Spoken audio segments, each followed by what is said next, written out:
45 seconds.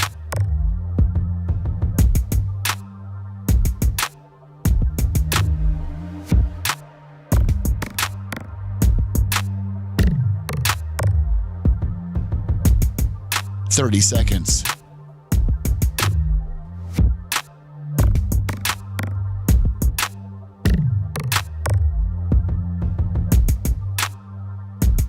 The show will start in 15 seconds, and this is your last audible warning.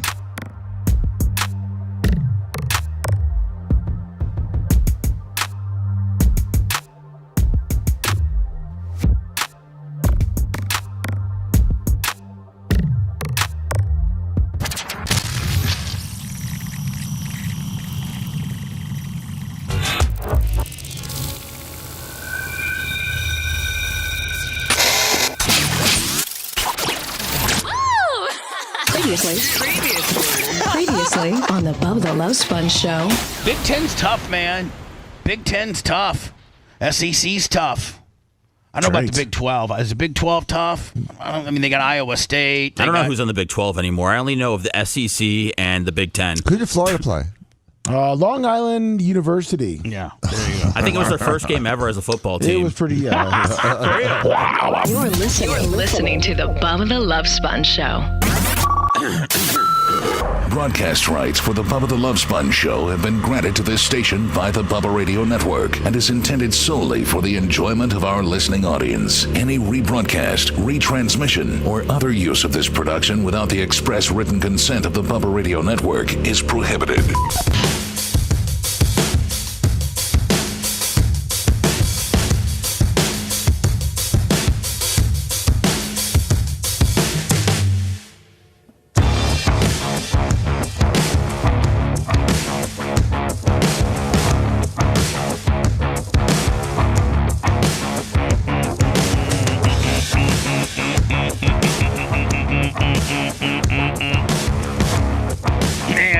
Have witnessed.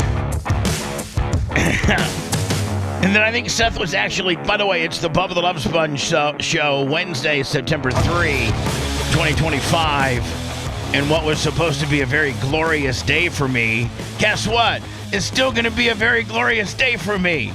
There's a guy outside the gate that keeps asking for you, and he's got a manila envelope in his hand. He does? Yeah. He's asking for Todd Clem? I told him I've never heard of you before. You should say, I hate that son of a bitch. Man, so much has happened, but then I've been on Seth was actually talking to me for a minute, and I was on the phone with the documentary people. I think I was on the phone from the documentary people for 30 minutes, Lummy? Yeah, about that. And it's a roller coaster of a ride. Welcome, everybody. Dr. Rimulak, $100. Oh, now, Dr. Rimliak, thank you for the 100. But I'm asking, Lummy, and here's the other thing. If you go and pre-order Video Killed the Radio Star, there ain't no stinking lawsuit that's going to keep me from selling this baby. Okie dokie. And you know what? and I'm telling you right now that we're doing the premiere on Friday too. There we go. Can we have Dr. Rimliak email us, please? We're trying to get a hold of him for his BARP information. Oh, yeah, Dr. Rimliak, could you please contact Lummy, who will get you in charge of Ashley, and she's the official. Lummy, can we call her the official bookkeeper of the BRN? Perfect, sure. Give her a title. Yeah, I can retain her for $1 a month or something like that. Sounds good. Just so that she can have a client, a privilege. Of course. Where she can't talk to about my books under court order. No problem. Which you know what, might not be a bad thing. Her not being, the IRS not being able to talk to her. It's like, I can. I'm his accountant, That's and right. he retains me. I have a monthly retainer. So, Tuttle, I think you're coming over for the premiere on Friday, are you not? Yes, sir. Yes, sir. I will definitely be there. Now, are you sure? Do you want to be there? No, I want to be there. I'm sorry. I haven't been feeling good lately, and I'm just kind of shaking out the cobwebs this morning. Yeah. Oh, okay. By the way, Lummy, Kevin Hazlett today in the 8 o'clock hour, and this should get interesting because Kevin Hazlett represents me and Nick Hogan. Oh. In case you've lived under a rock, it's been a pretty big story. If you go to Google, look at this, Lummy. Nick Hogan sues Bubba.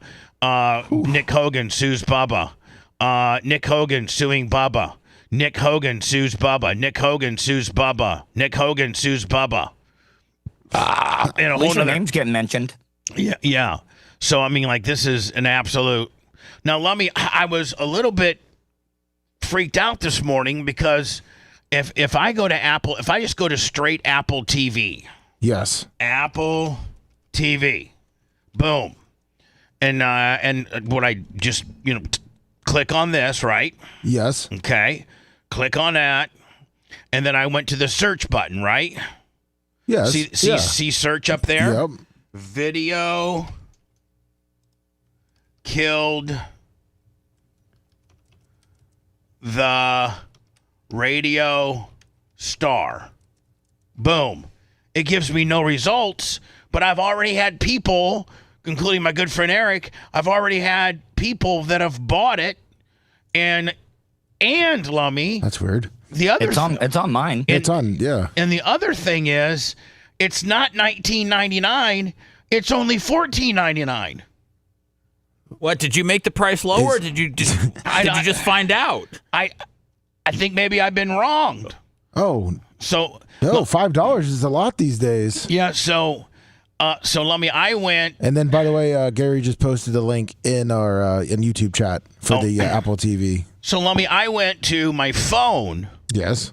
And downloaded Apple TV, and let me see, and I did the search engine, and it came up, and I think there might have been a TV show or something like back in 2012, and called Video Killed the Radio Star, and that we're the second one down. Here's the artwork to it: Video Killed the Radio Star documentary, 2025, 2 hours 30 minutes. Coming on, it'll be obviously available on September 12th, next Friday. Pre-order $14.99. I sent you the link on Apple TV if you want to have the official link. You did? Yes, sir. Messenger. So I wonder why if you go to videokilltheradiostarmovie.com, which is the one we got, right? The links, it's a dead link. And when you think it might be something to do with Safari, maybe the browser that I use. You think Nick Hogan got to it?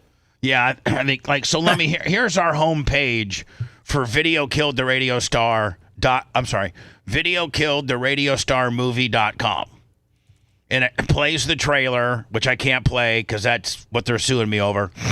But well, by the way, I haven't even been served yet. Where are we with what? How open are we discussing this? Not very much. Not okay. But everything's pressing on.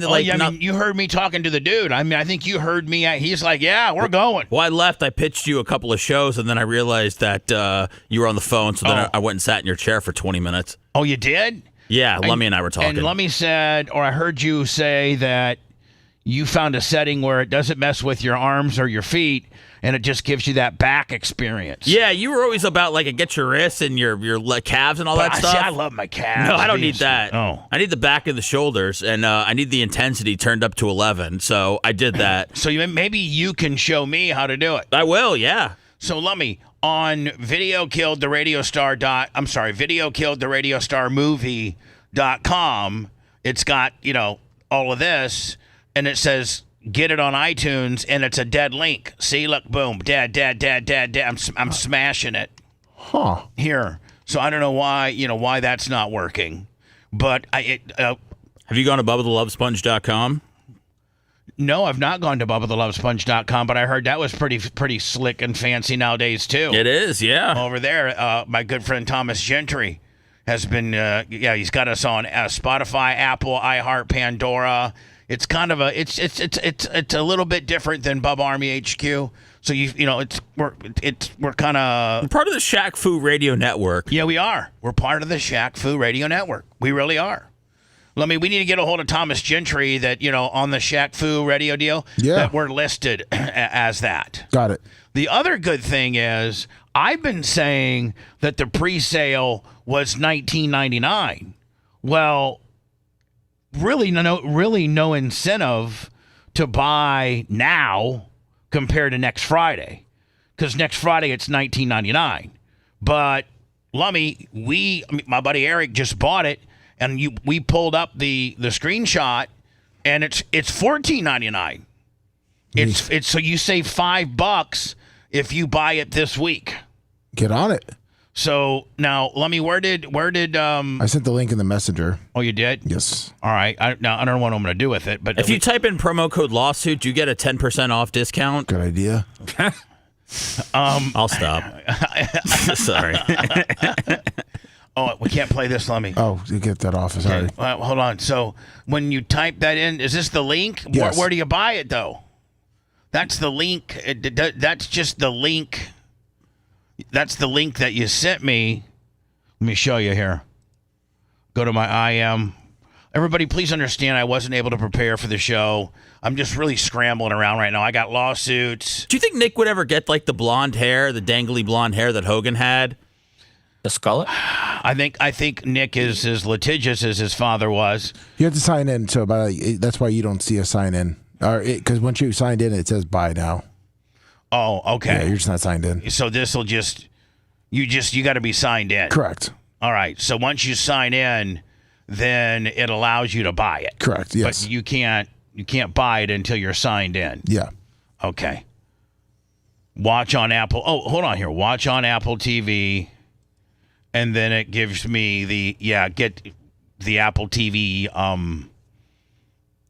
app, or you know what I'm saying. You got to download it and all that. So anyway, I don't think I can play I was going to play the trailer like 1,000 times, but I think I've been told not to do that. Okay, let me click out of this now. Thank you. Let me boom. So Video Killed the Radio Star is available on Apple TV as we speak. But Lummy, I think you have to be signed in. Yes. Yeah. And I'm going to have to tell the doc people that the link on Video Killed the Radio Star, where it says, like right here, where it says the actual download, where it says get it on iTunes, that's a dead link. See, look. Is that what, Yeah, that might stop some people. But it's going to stop a lot of people. It's going to stop a lot of people. Don't forget, I'm trying to sell 1,000 from now until next Friday, and I got a couple hurdles. One, I didn't know you had to be signed in to Apple TV, so you need to do that. Now, is Apple TV free? Yeah, people know, Bubba. You don't have to worry about it. Okay. The people know how to know how to find it. The other thing is, Nick Hogan is suing me to block this documentary, and are you like here's you dumbass, like, did you watch it? Do you realize that your father is not portrayed in a bad light at all? Like, nothing. Is he already using Papa Hogan's money on the lawyers? No, I can't get into how he's doing it. Oh, okay, sorry. Well, yeah, you know what? He is. What's he paying for? In NFTs or something? I don't know what he. Boy, that was such a phase, was it not? I don't know. I don't know people. I don't think people are talking about it anymore. So I don't know if it's still a thing. I don't even know if they still do it. I think people still have their NFTs, but I don't. But they're know. worth like nothing. Remember for the longest time they were selling like real estate in these made-up towns. Oh, they still do that. It's just not as big. Oh, I mean, it's big, but you got to be in that little circle. Hulk Hogan's Afterlife. So it just some of the TMZ. By the way, here's the lawsuit. It's 46 pages. Holy hell, man! It's 46 pages, and I wasn't even delivered. I haven't even been served by a server. I got this from TMZ.com. That's how I got mine, right there. It says Terry McCoy and Nicholas Bolea as personal representatives of the estate of Terry G. Bolea. Well, he's dead. So now you guys can speak for him? When's the estate sale? I don't know. Bubba the Love Sponge sued by Nick Hogan, wants to block Hulk's doc release. Then, Lummy, we were on the front page of AOL. Look at that. Hulk, yeah, look at that. Is that your dream? And here is here's the odd thing about this picture. See, Lummy, you know I'm not a religious person. Of course. But I had to, so I'm getting my ensemble ready, and Hogan goes, and Brooke was there. She'll verify. Hogan goes, brother, you need my cross, my diamond-crusted cross, to really make that silver suit pop, brother. So that cross that I'm wearing is actually Hogan's. Oh. So I mean, isn't that kind of odd? That's a great backstory for AOL. Yeah, front page deal. Thank you. I've always wanted to be on the front page of AOL. It's about time, man. You've been a customer for 35 years. I was on AOL chat. I was on AOL chat back in '92, buddy. Bubba the Love Sponge sued by Nick Hogan, wants to block Hulk's doc release. And so I will tell you this, that if you're scheduled, if you've been sent an email, I never got a hold of Iggy. He said he's not going to be able to make it. Do we got heat with Iggy? No, he was in chat yesterday. He just said he had some other things come up. Is Buck come? I think Buck's coming. Buck's coming. Creatine. Paper Towel Willie's coming. Tell Paper Towel Willie I need to get some stuff from him. Okay. You know that stuff that they offered me? Yeah, of course. Is that still good? Of course. Okay. Because we're going to be needing that. Yeah. Okay. Who else? Tuttle's coming in, man. That's a big deal. Heck yeah, coming in. Do we need a Gary Cantrell kicker? If Gary could, I'd love to have Gary. Okay. Can Gary make it? Do you want Gary? You want Gary to make a video? Well, I hired a photographer for the red carpet. Okay, for the red carpet. Right. But maybe I don't want to. I could save money and ask Gary to do the red carpet, but then I want Gary to not do the red carpet. I want Gary to be kind of the floater to get the total vibe of what's happening. You know what I'm saying? Yeah. Like, instead of just being positioned at the red carpet and taking pics of people walking, through the red carpet, I want to use Gary in a more, less of a jabron way, and use him more like he's just kind of maybe going and interviewing people and just, kind of a roving. Maybe like get the reaction to the movie afterwards. Yes. I want Gary shooting video, not shooting pictures. Yeah, he would do video. Can we Or dress code? Not nice casual. Okay. So jeans and a button down, a pair of jeans and a jacket. Anything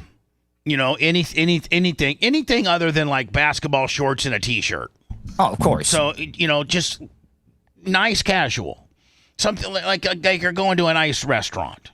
You can eat, like, jeans are fine, as long as you got a decent shirt with it. Are you going to be kicking people out? What do you mean? If they come in like with a tank top and shorts? Well, yeah, of course. You're kicking them out. Yeah. Okay. I should. Wow. All right. Yeah. Don't you think? Well, yes, of course. But I think everybody's going to be respectful of the deal. So I've been told that I've seen that I'm currently being sued by Nick Hogan and a guy named Terry McCoy. Now, you might want to Google that guy's name. I've heard some stuff about that guy, Terry McCoy. Let me just tell you how you. Listen, this is a public lawsuit, right? This is filed. Yes, it is. People have asked if Jimmy Hart shows up to the premiere, would you let him in? Of course. Okay. I had no problem with Jimmy. I heard that Joe Gomez and Tatanka might be there. All right. Terry McCoy and Nicholas, by the way, in the United States District Court. This is federal. This is federal here, buddy. In the United States District Court, Middle District of Florida, Tampa Division. Terry McCoy and Nicholas Bolea as personal representatives of the estate of Terry Jean Bolea. Terry McCoy, you spell it Terry, and his last name is Mccoy. also did look up, Lummy, and I don't know if I can get into it. Kevin, by the way, Kevin Hazel's going to be here, and he was scheduled to be here regardless if this lawsuit broke or not. And it's going to be interesting to see, what his spin is on it. Kevin appears in the doc. I also think, I went to bed early last night because my phone was just blowing up, and I just was getting just inundated with just so many phone calls that I just went to bed early. Then I woke up, and when I woke up, I was like, I know that when I go to my phone, it's just going to be, and it was. I didn't know it was a lawsuit until I actually saw Tuttle that he tweeted the TMZ article. I felt like yesterday it was a cease and desist. Well, it is, but I think they've changed. I think within the lawsuit is a cease and desist. I think. I've not read it. It's just a bunch of garbage to me. They don't even realize that I don't have any ownership of this documentary. I don't own any of it.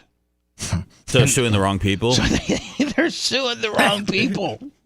And I didn't really want to get into that because, Lummy, in this lawsuit, they even, as late as yesterday, they were actually listening yesterday and included it into the lawsuit. Oh, perfect. So they're listening. Hi, Nick. Hi, Terry. Hi, Ken Trickell. How you doing? I got Macho. I don't know if you want to talk about it, but I got Macho bringing in another 30 pages for you. What? Another an emergency motion they filed. Really? Yeah, I just got it from good buddy. Where did you get it from? The courts. Well, I got it from Daniel. Oh, okay. He's in the he's on the Pacer deal. Yeah. So is it true that Lummy's named in the lawsuit? No.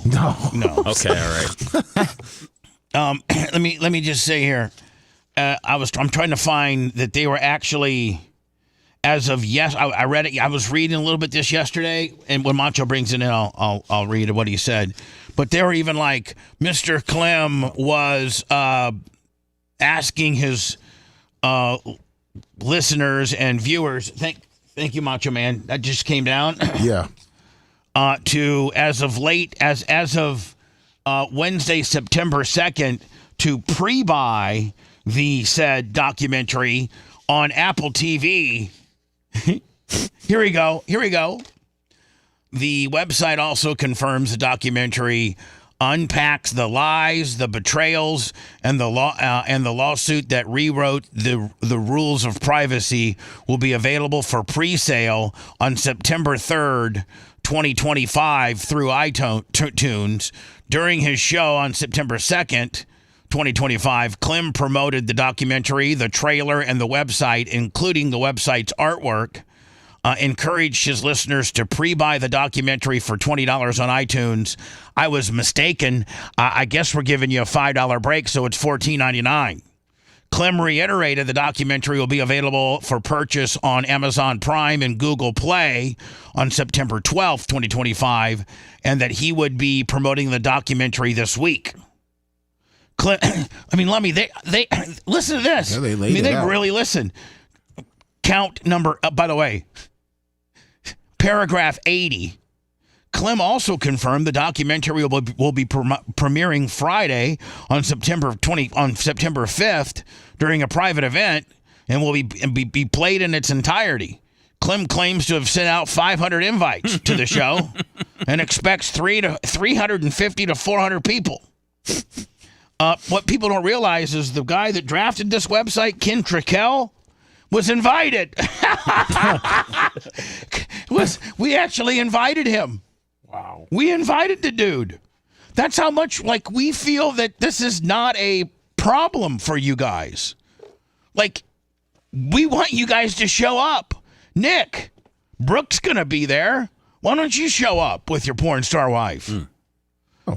At the conclusion of the event, Clem will participate in a question and answer session. Boy, Lummy, they left no stone unturned. They did not. Clem pushed his listeners to pre-buy the documentary so that he could reach his goal of 1,000 pre-buys. According to Clem, reaching this threshold will help the documentary reach the front page of Apple TV and it can receive further exposure. Then they redacted some stuff, Lummy. First of all, I'm the guy you're suing. Why don't I getting redacted stuff? You know why? Because you haven't served me yet. I'm getting it from TMZ. Clem said he's been working on this documentary for years. At no point, however, has Bollea or the estate ever consented to the publication or dissemination of the documentary. The content on which the documentary appears to be based or to Clem's participation in production directly related to the unauthorized. Let me tell you something, Mr. Turkel. I didn't produce any of it. I don't own any of it. You got the wrong guy here, buddy. Maybe that's why. Hold on. Maybe that's why now there's another filing. Yeah. Yes, an emergency one. United States District Court, Middle District of Florida, Tampa Division. Terry McCoy. Look that guy's name up. Terry MCCOY. And Nick Bollea. Nick. Nick, how much more money do you need, buddy? Like you're suing me. You're suing me. Do you know the things I've done for you? And Lummy, you know that big high spot? Yes. 3, I actually got it from a lawyer yesterday. 3 years statute of limitations. And that happened in 2007. Oh. Wow. So I can talk about what I did for Nick. Oh, I cannot wait for this. Oh, yeah. I don't even know this. Mm-hmm. Do you think Nick plans to take any money he wins in the lawsuit to give it to the Graziano family? Should. Here we go. Emergency motion for temporary restraining order and preliminary injunction. Emergency nature of relief sought. And then it goes through this. It looks like it goes through pretty much the entire. If I'm the judge, I'm like, I already got one of these. Why are you guys sending me another one? Let me. What's an emergency motion? What is that? What are they trying to do? No, I don't know. Maybe we could get Daniel Rose on the phone and he could tell us what's going on here. Okay. What about all your lawyers? Are they working? Are they working on it? Or are they sleeping? I think they're working on it, and they don't want to talk about it. So if I get another attorney that's not related to the case, meaning is not not necessarily has ever represented me, he could potentially give his speculation. Bollea, they've changed it now. Section 5. Bollea tragically passes away.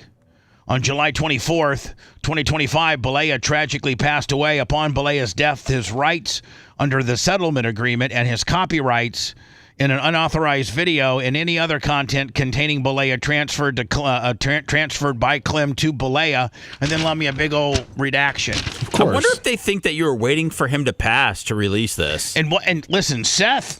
If anybody has listened to the show in the last 4 years, I wanted this to come out last October. I tried to get this to come out before the election. Oh, we know. I wanted to get it out before the election because, listen, I got to be honest with you. If you've not bought this yet because you're on the fence, this has I'm not going to try to give the giveaway away, but this has ties to Donald Trump. And that's why you haven't seen a lot of Trump lately. Is that what they were throwing in the bag out the window? I don't know if Bubba knows about that. What's that? They were throwing stuff out of the White House window. Oh, I saw that. Yeah, there's a story and how Trump, it's AI, I guess. AI is good. On August 25, 2025, Clem stated that he thought Sky's wife and son had something to do with. See, they're going through all of my radio show, and that doesn't have anything to do with this documentary. You know what I'm saying? And me talking about Hogan's health and me talking about Hogan's death has nothing to do with this. And so why are they bringing that up? Like, why would that have anything to do with it? Does the emergency motion that Lummy just gave you, does that change any of the plans, or everything is still... No, everything. I mean, let me check my phone. Everything's locked in? I probably need to have my phone. Nope, no updates. Last one I got was from my buddy Eric. Because I saw who sent me a screenshot that he went to Apple TV today and he bought it already for $14.99. Daniel's on 4. Daniel's on 4. 44. Hey, Daniel, Bubba. Hey, good morning. So do they file something like this when their first one didn't get through fast enough, or like is this just showing? Is this just showing the court like they're really freaked out? Yeah. So what happens is they file the complaint. I don't even see a summons ordered yet, and then they file an emergency motion with a proposed order. Now listen to this. So Now, Daniel, here's this. I haven't even been served. No, you will be eventually. I know, but with an emergency motion. Okay. So, well, I mean, go ahead. So the emergency motion, they filed it with that, so they hope to get an answer from a judge within 24 hours. So usually the judge will either grant it or deny it. If he grants it, the judge could also request that they post a bond. Now, if they've asked to waive the bond. They post a bond? Right. Anytime you have an injunction against someone, the judge can make you post a bond. Because it's money that I'm potentially losing? Not me, the company. The company, yeah, whoever owns the movie. Yeah, so like, with the judge taken to the fact that, we have, I mean, I guess you could take a lot of things in the fact, right? Well, I mean, if your counsel decides to respond to it, they can. Usually if a judge grants a TRO, which is a temporary restraining order, you'll get a hearing. So you will get due process either way. Whether the judge requires them to post a bond will be their decision. In Section 2, it says the estate has a... So I signed an agreement with Hogan back in 2012 to give him ownership of the video, right? And it said that I would never speak bad about Terry or his family unless they were news-related events. Okay? Well, that was it was between me personally and him personally. That's it. Right. It didn't state that it went on to his estate. It didn't say that it was part of his trademarks, part of his, any of his likeness, of his images, of his service marks. It was just Terry Bollea and Bubba Clem. I think that they are in subsection 2 where it says the estate has a substantial likelihood of succeeding on one or more of its claims. I think that they are relying on that, the four corners of that document standing up and being transferable upon death to his estate. I think that's the major ruling I think the judge potentially has to make, and what's your ruling on that if it was never stated that way, if it was just Terry Bollea and Bubba Clem? Well, a couple things. I'm not familiar with the whole situation, so I haven't seen the agreement, and I don't know if some agreements survive death, like it's bound on the estates. Like when you get divorced, there's things in marital settlement agreements where the spouse is being divorced can't make a claim on the estate. So if there's a will or an issue there. So I haven't seen the settlement, of course, because it's confidential from 2012. But it sounds like that's going to control. It does carry with the estate. But here's where I have a couple issues myself. I don't even see a probate opened up yet in Pinellas County. So whether it was done yesterday, there's no probate that's open. So I'm not sure how they have standing. So there's a few things that are kind of muddy the waters. Again, because I'm looking at this from an outside perspective. The copy I have is, of course, redacted. The one you have probably is not. No, the one I have is redacted. Okay, so they did send a redacted one. So I think the issue is whatever's in that agreement, they're going to harp on, and then the judge will end up interpreting that. Whether, like I said, if you're allowed to speak about the case because it's newsworthy, then I think they've got an uphill battle. Because I think the documentary is a news documentary. Yeah. So, and you've been talking about them on the air for how long? Since the day I signed that documentary. Exactly. I've been talking. I talk about Terry ad nauseum.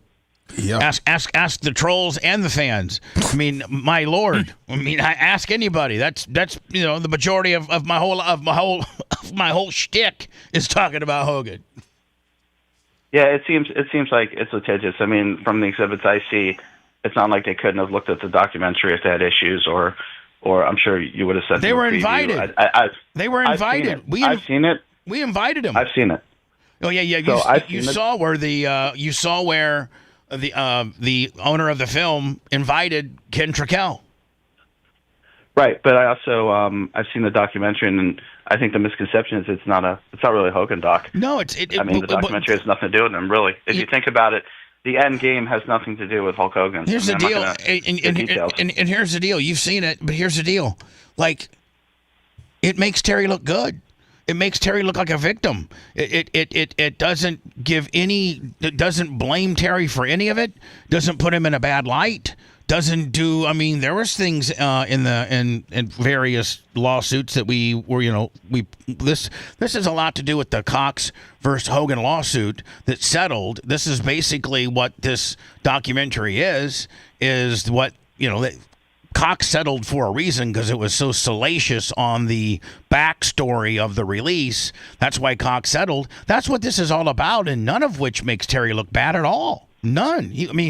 Terry was caught in the middle of a radio war and, was rewarded handsomely for it. And my argument, too, is that pretty much everything in there is public record. It's almost like the documentary almost takes public record documents, news clips from various news sources, and kind of puts it together. Like, there's nothing really in there, if you do your homework, that's going to be that people don't already know about. Right, or haven't seen, or hasn't been disseminated already. Anyway, Michael Rose. Right. Michael Rose. Anyway, Daniel Rose, are you coming? Are you coming Friday? No, I have my show this weekend with the sports show. I replied to you. Trust me, I'd love to make it, but I have my sports card show this weekend in Fort Lauderdale. Oh, that's too bad. Yeah. Yeah, no, I'd really want to. Otherwise, believe me, I come up to Tampa more than you think. So. All right, Daniel Rose. I'll see you soon, my friend. Thank you for the interpretation, my friend. Yeah, if you need anything, just let me know. All right, man. Thank you. What's the Hogan trademark X? I don't know. It's that they say you're using on the documentary. I don't know. I have no idea. Oh, okay. Because I'd never heard of a Hogan X.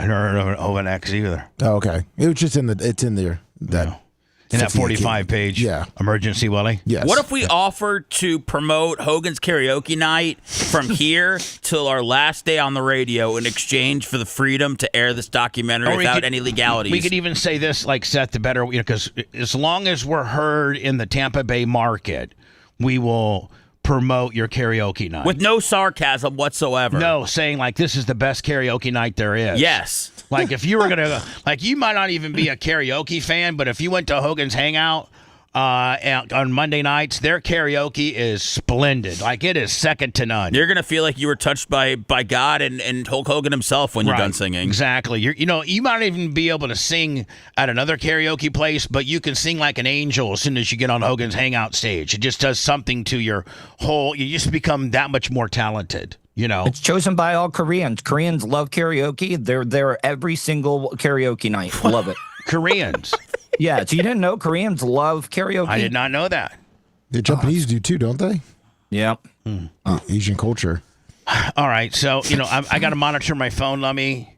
A lot of people are listening and stuff. I will tell you this: you can go to Apple TV right now, sign in, and type in on the search engine, "Video killed the radio star," and I didn't know, but it's a fight. The reason why you'd want to buy it now before next Friday is because it's a $5 discount. It's $14.99 instead of a $19.99er.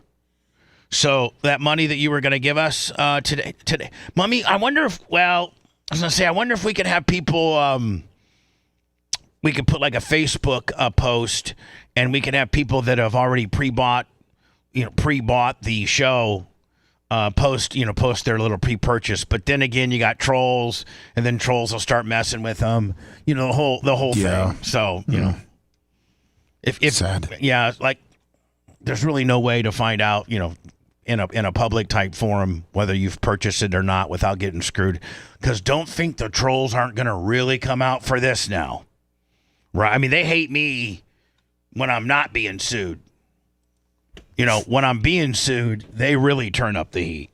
Couple phone calls. I don't know if I'm going to be able to answer all the questions. I've been told to not talk about the lawsuit, so I'm not really talking about the lawsuit, other than I've been told that I've been sued by Terry McCoy. Might want to Google that name. MCC. Is it MCCOY?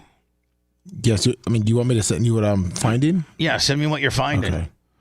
And Nick Bolea, who represent the Hogan estate, they're suing, supposedly, they're suing me to block the documentary being released.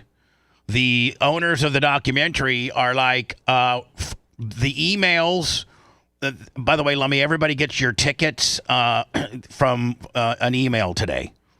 So all the tickets for everybody that we've invited to the premiere this Friday, you'll get them on your email today. Now, I think there is a portion on that email. Like I know T-shirt Will wanted to bring a couple extra people. There's been a couple people, So just, I think within that form that this program that we're using, Lummy, the email that it sends you, I think you can request extra tickets. Yes. So if you need don't be afraid to bring a friend or two.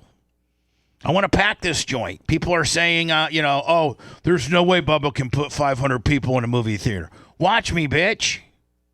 Watch me. I already got the built-in advertising. Thanks, Nick. I just hope that we're allowed to do it. I mean, they got emergency motions, Glummy, federal. I've been sued federally, but I never had an emergency kicker on top of it. Do you think they would have to watch it? Do you think the judge would have to watch it before making a ruling? No, I don't think so. I think that they have to look at a couple pieces of paper and make determinations as to whether that stands or not, I think. You know who I wish would watch it? Nick Hogan and Terry McCoy. That's who I'd wish watch it. Nick, you know what? You might go from suing me to joining your sister this Friday night. Doors open at 6:30. The event location, which I've not publicly disclosed for good reason, will be on your email that you get today. If you want 24/7 on-demand Bubba and the crew, go to BubbaArmyHQ.com. Right now. The Bubba the Love Sponge Show will be back after this.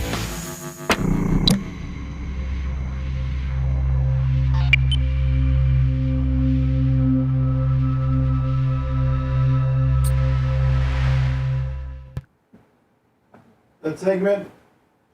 Yeah. Okay.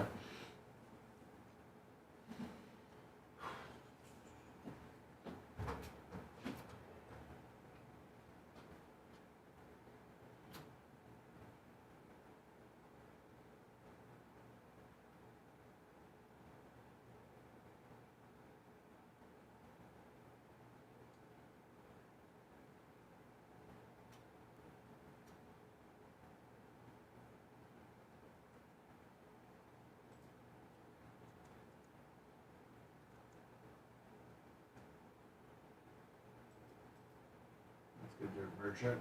What's up, Dirt Merchant? Thank you for the 5, Dirt Merchant. What's up, Paper Towel Willie?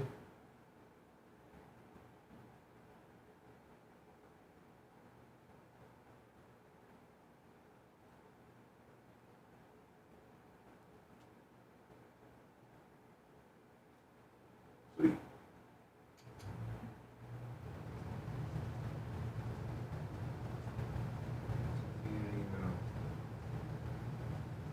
What's up, Paper Towel? Paper Towel.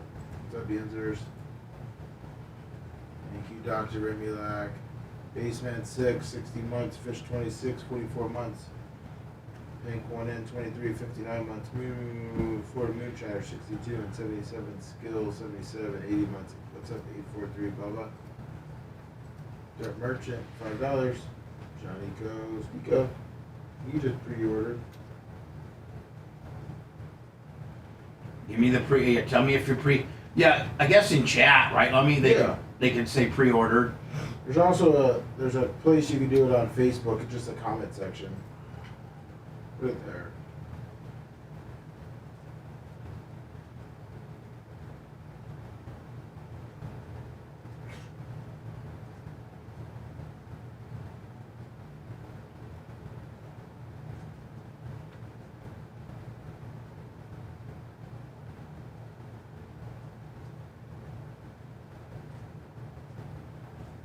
Thank you, Todd McCabe. Awesome, Grouper Lips. What's up, Grouper?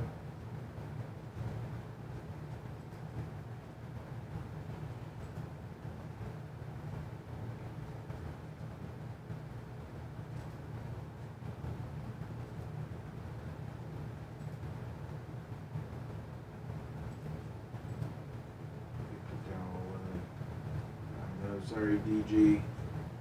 Just a bit outside. Incentive.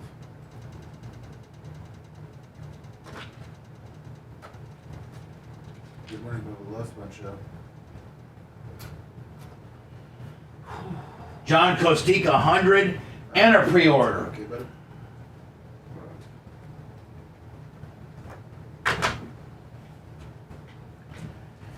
Bubba, can I get you my email later? Yeah. For what? I need like 8 tickets.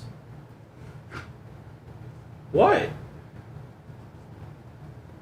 You want to pack the bitch or not? Yeah, I just got to. Let me send. I think I sent your email already. No, I don't have anything. They haven't sent them out yet. Oh, okay. They're sending them out today. But you sent them my email? Well, I'll help Seth if you want. I know you're busy. Thanks, Lummy. I got people that want to go. I don't know what to say, you know? I didn't know if it was happening.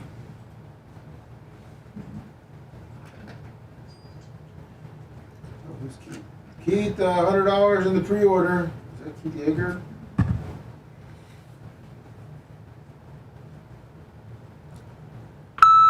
Keith Yeager, $100 and a pre-order. Okay, let me we'll go to those, okay? Keith Yeager. Oh, you guys heard the Tampa Theater? Oh, no. You guys got some good sources. Huh.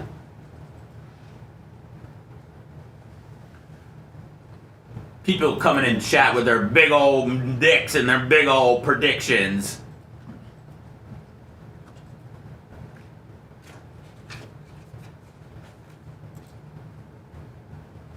Awesome.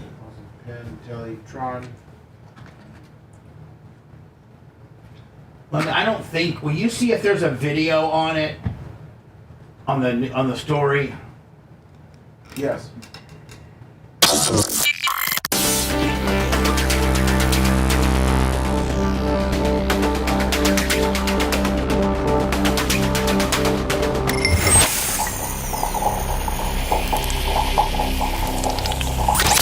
Broadcasting live from the Aquabito studios, aquabito.com/Bubba. It's the Bubba the Love Sponge show.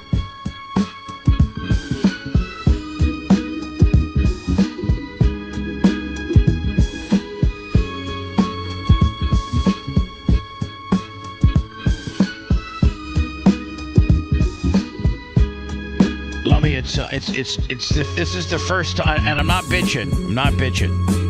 But I got a lot of lawyers and important people listening to my every word. And of course, you know, as spontaneous as my show is, I don't write anything down, which is good or bad, I guess.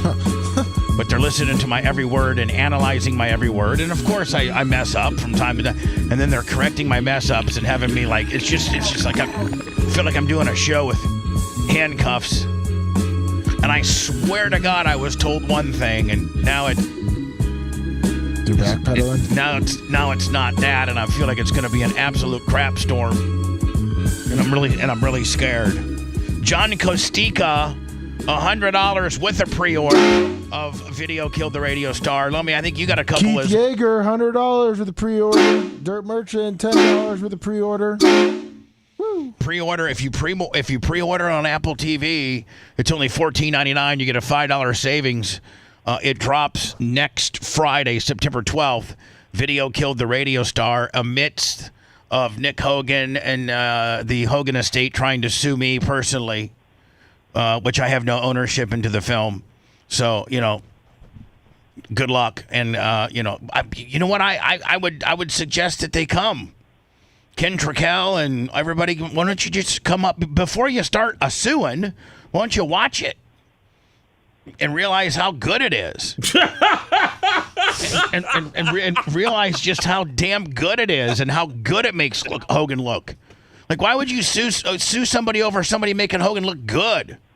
Well, I just think all in all, Bubba, just the title shocks him to death. Well, no, just Hogan, participating in what some would deem as, unsavory behavior, I think already makes him not look the best. Right. When people bring up the sex tape. Yeah. So I think it would be hard to try to convince them that he doesn't look bad in it because it's just probably something they want to go away. Yeah. But it ain't. Well, isn't there a disclaimer? Hello. Bubba, you know what? I've always liked Brooke. By the way, I love your show. I've always liked Brooke. I like Hogan, but Nick always rubbed me the wrong way. I don't think he's suing you for money. He's trying to make some kind of statement or something. No, I think it's ridiculous. You know what, sir? I'm not even going to comment on what I think. It's whatever you think. I can't change your comment, obviously. So you have your opinion, and I don't necessarily disagree. I appreciate you. Thanks. What do you mean there's a disclaimer? I thought there was a disclaimer on it that it says that it has nothing to do with Hogan or Hogan's estate. No, I don't know if it's in there or not, but we can put it in there real fast, okay? I'll call the people. Hello. Yes, you're on the air. Go ahead. 813-902-8222. 813-90-BUBBA. Hello. Hey, what's up? Bubba? Hey, Brand, let me ask you a question. When you hear me say hello, and you're a long-time caller, why do some people not respond? Because it doesn't do that beep thing anymore. It just does a little muffled. It just does a little muffled one, and I didn't. Usually, I can hear if you transfer over, but I didn't hear it. Right, and it's tough to hold the phone to your ear when you got a jacked up, Cobra hand, right? Yeah, and I'm still laying in bed, but maybe you maybe in the watcher, maybe you should tell them that you'll go build them a new stage at the Hogan's Hangout. Because remember, it's just on the floor. They don't even have a stage. Oh, they don't? I think they have a little riser, don't they? No, they don't. Remember, they just move tables out of the way. That's it. I did not even know that. Hogan's got so much money, or the estate. I mean, you would think they would be. I mean, Big Red Lummy could, for $400 or $500, could whip up a nice riser for him. We got one in the back there. We could let him borrow. I got one. Yeah. Lummy. I do think the trailer works much better, and we're going to continue the trailer. Why we didn't think of the trailer all along, I don't know. But we did have for a couple of years this old wooden stage that we used. And we still have it. We still have it. It's just rotting away. It would be good to get it into the inside. It'd be nice to. Well, I mean, we could paint it red and yellow, and it'd fit right in there in Hogan's Hangout. We could drop it off this morning. Sure. I like how Brandon's calling up with a tea bag over. They don't have a stage. I love that. No, you went recycle the goat house. When you went to visit. When you were down here to Hogan's Hangout. Neil Malpazer, $20 pre-ordered. Thank you, Neil. What was did you guys eat? Did you drink? Did you, was it karaoke night? Just had one $12 Bloody Mary, and I said that stuff's expensive. I mean, is it a good atmosphere? Is it nice? Not really. It's just a little hole in the wall, and we were sitting right where they put everything. They just moved tables over, and he just set up his speakers and he set them right on the floor. Was he there that night? No, it was in the morning. And remember, they said that he was coming to breakfast every Monday. Do they serve breakfast down there? Yeah. Oh, that's good. At 8 o'clock in the morning. I wonder if it would be illegal, like if one Saturday we went down there for breakfast. Oh, there you go. Yeah. Would you think we get thrown? You think we get thrown out immediately? Probably pretty quick. Well, no. You know what? You can't go down there. You have a restraining order against you. Oh, it didn't go away when he died? Oh, you know what? I need to ask my lawyers that. Yeah, sweet. If somebody's got a restraining order against you. Now, does the estate have a restraining order? I mean, we need to, in front of the federal judge, we need to say, hey, can we ask one more question? Lummy's got Hogan put a trespassing warrant. I think it goes with the building. Oh. No, but that was the beach club. That was the memorabilia place. Correct, yeah. I didn't go to the That was not Hogan's. Yeah. That was not Hogan's hangout. Now, is the memorabilia place right next to the hangout? It's like three buildings down. Three stores down. So, Lummy, you were three stores down from where we're going. Yes. So you could say, listen, officer, I'm not going down to the beach. I'm not trying to buy me a Hulk Hogan T-shirt. I'm trying to buy me some scrambled eggs here, and I'm not going down there, and I have no plans on going down there. That's right. Perfect. So you know, I'm not technically, I don't think I'm in violation of my trespassing warrant. Let's do it. No, because it's a whole different address. Now, have you pre-bought it yet? No, because I'm not an Apple guy. I'm an Amazon guy, so I'm going to get it as soon as it's on Prime. Yeah, it'll be on Amazon Prime. There's no pre-buy on Amazon Prime, but next Friday it drops, and it's going to be on Amazon. It'll be on Amazon Prime next Friday. Don't worry, I'm gonna talk about it at the Eagles. Down there at the Eagles Club, where you go and drink with your boys. Make sure you're a rolling promotion for me, okay, buddy? Yeah. Hell yeah. Go Hawkeyes, baby. Hell yeah, even though Iowa State's going to kick our ass this weekend. Oh, no. Iowa State's good. They are. All Anonymous, $20. All right, Brandon. Love you, buddy. I love you too, bye. I wonder if I can call, the powers to be after today and see, how many pre-solds we sold. Oh, that'd be great. And then, Lummy, we probably need to have Gary or somebody put the pre-sale link on the Facebook, on the X, on the Insta, all of that. Save $5 and buy now, the pre-sale or pre-order of Video Killed the Radio Star. Man, we're at 210,000 now on Facebook. Yeah, it's growing. Something like that. Yeah.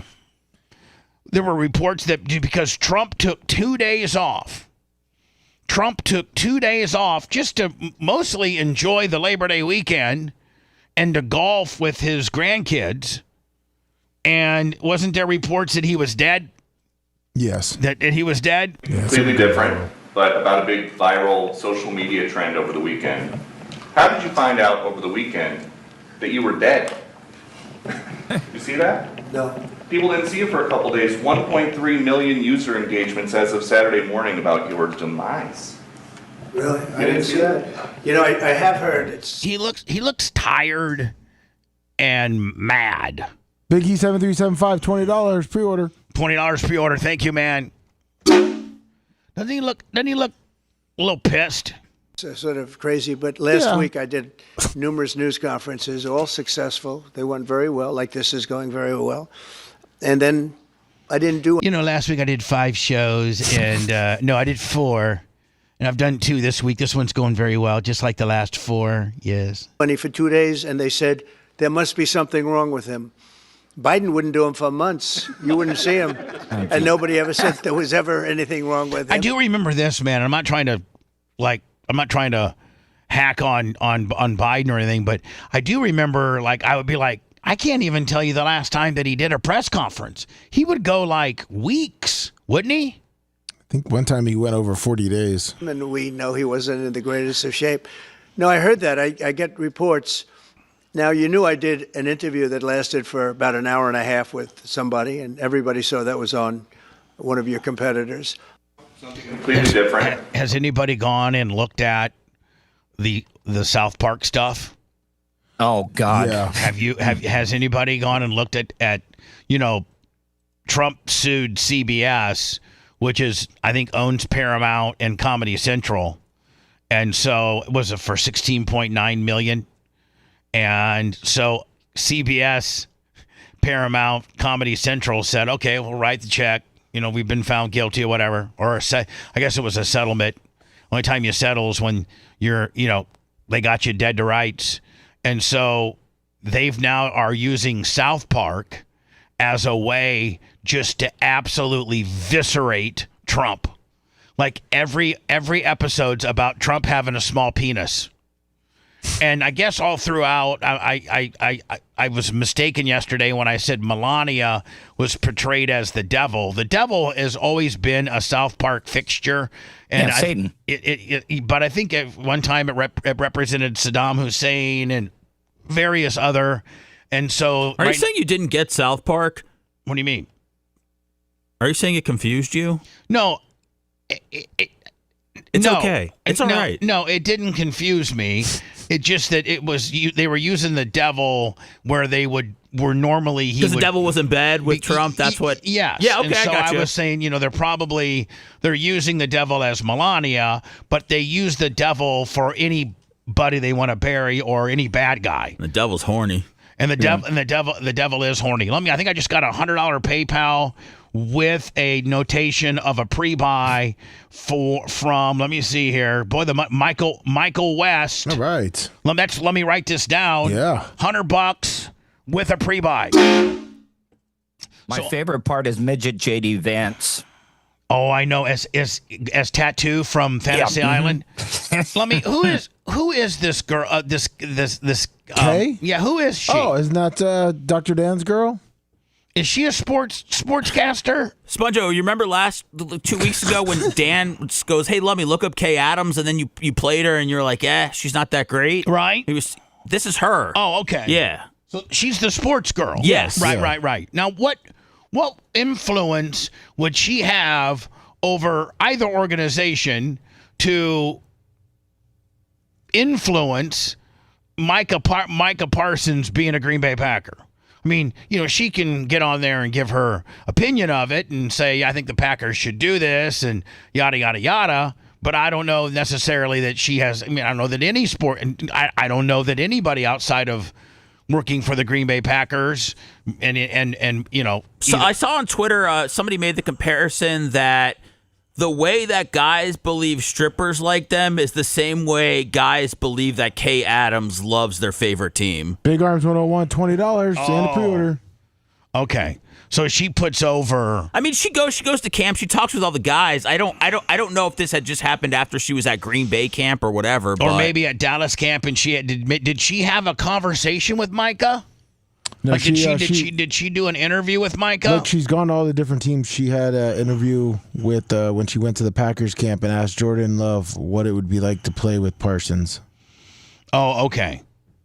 Yeah. As if that's going to influence, Brian Gutekunst. Well, he's not giving her credit. He just said that if it got done, he would get a tattoo of her, and she said do it, and he did. So this guy here, now is he anything major? Nope, just your average Green Bay Packer fan. He did this. So this average Green Bay Packer fan said that if this female sportscaster or if Micah Parsons went to the Packers, he would get a tattoo of her. And he followed through. So on August 21st, 2025, Kay Adams tweeted, "As a fan GM, I'm trying to make Micah Parsons to Green Bay happen for y'all, obviously. Temperature is a little strange." To which I replied, "If Kay Adams helps get Micah Parsons to the Green Bay Packers, I'm getting a Kay Adams." Are you seeing, Lummy? He's already been diagnosed with lumbar issues. Yeah. Not good. And that if he would have signed with the Cowboys, their intent was to set him for 2 games. And yeah, that's a little. He's fine. You think he's okay? Yeah. The one thing about him is he's so fast. I don't know if a big offensive tackle is really getting any really good licks on the guy because he's so fast. Hopefully they'll chip block him. Yeah. Rules. If I think Green Bay opens up with Detroit. If I'm the Lions, man, I'm doing nothing but having a big size. I don't even know if Detroit has a fullback, but my running back just chip him every play. Every play. Well, as of August 28th, it is official. Micah Parsons has been traded to the Green Bay Packers for 2 first-round picks and Kenny Clark. I'm going to miss you, Kenny. Thank you so much for your service. I loved Kenny Clark. but he declined in production way last year. For the past few years, but I'm a man of my word. I need to keep my word. Even Kay Adams in a quote tweet says, you know what? I need to do it. And so let's do it. So he's going to get a Kay Adams tattoo. Yeah. I'd make it real little, like on my butt or something, that nobody can see it. Oh, no. I have one tattoo I regret. How many do you have? What, 2? I got 2. One I regret. I should probably have a do-over, but I don't really care. Like, I don't really care.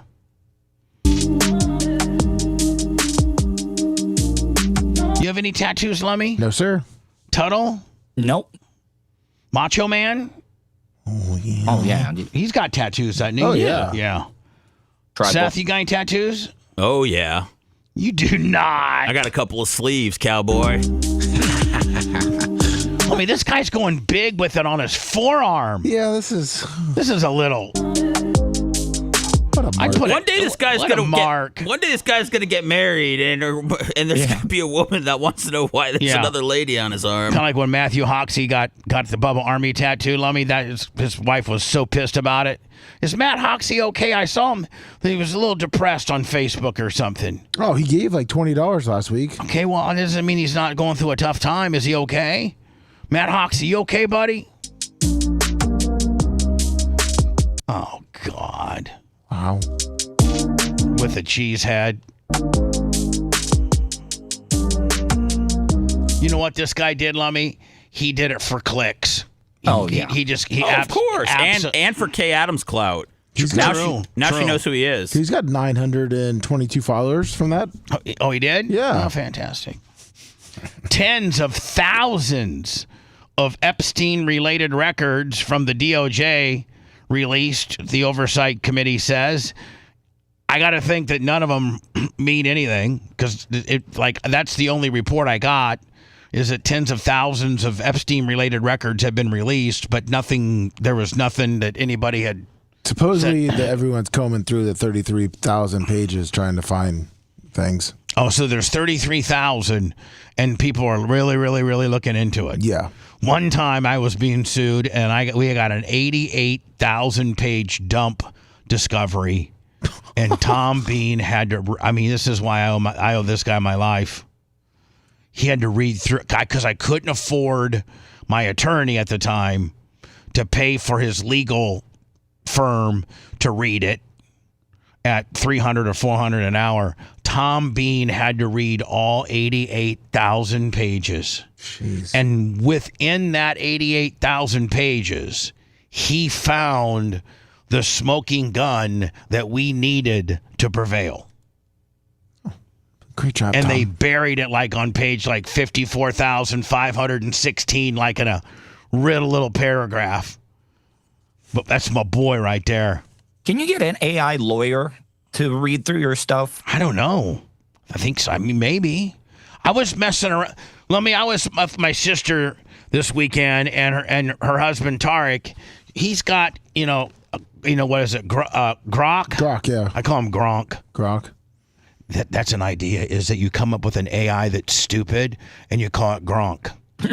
Be like, like it's real stupid. You know what I'm saying? Be like, hey Gronk, what's going on today? I don't know. I'm gonna go to the gym and lift weights.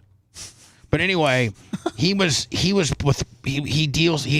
playing with this AI, and I thought maybe we should start using it for the show. And if you get a hold of Grok and you tell it to go totally unhinged, cusses, and then you can be like, oh, I want you even more unhinged.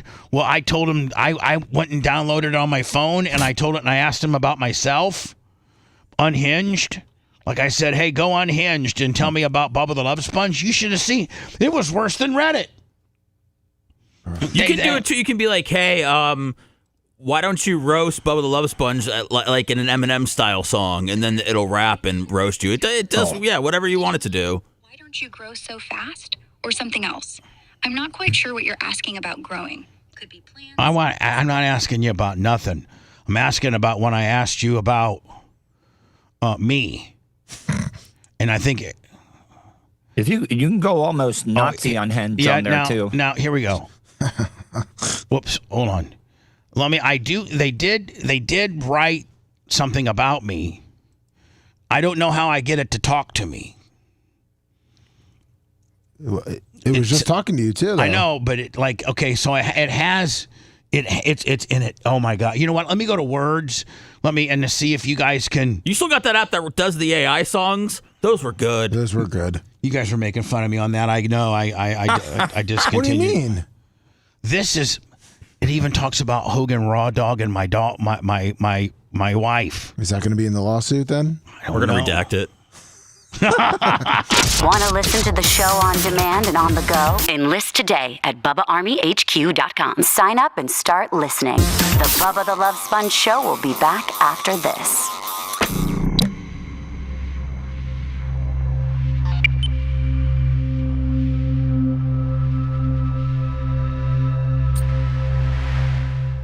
Should be able to. Well, there's a Grok.com. I mean, you can do Grok. I just think Bubba knows his login, though, to sign in. You should know his login. He looks like he just probably signed up for it Sunday. I don't remember my login. Oh, come on, man. Come here, Lummy. So, I was going to say... It's Bubba Army Pictures. There's like a microphone. I was going to say if you wanted so we could pipe it in. Here, speak. No, it's asking me... Oh, for you? Oh, sorry. Shit. How will I know if he Right really here. loves me?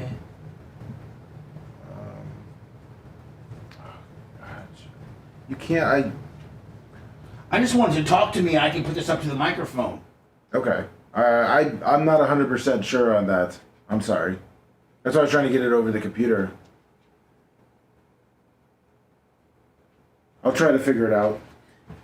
Maybe Macho can. Yeah. See, I'll look at it real quick. I'm not a Grok pro. 1,000, Tina. I'm sure everyone in chat's a Grok. What's up, Dirt Merchant? I believe I did, Joe. All right, guys, so I got this on my phone. Thank you.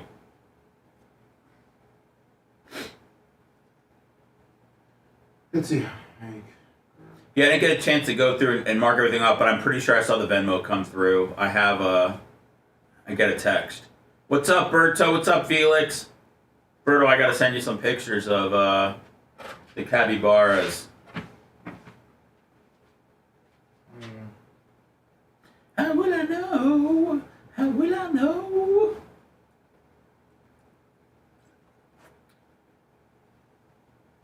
I miss Whitney Houston more than anything. By selecting the graphics on the Knows. Shit.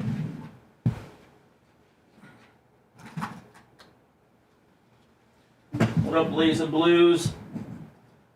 I'm just going to have to read it.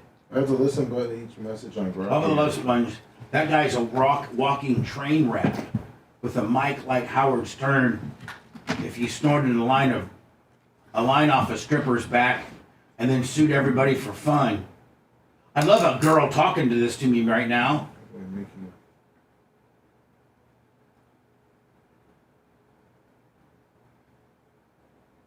Oh, you got a new job, dude? That's awesome. Hope you're making more money. Not that you weren't making more money before. I don't even know what you were making, but... New gig.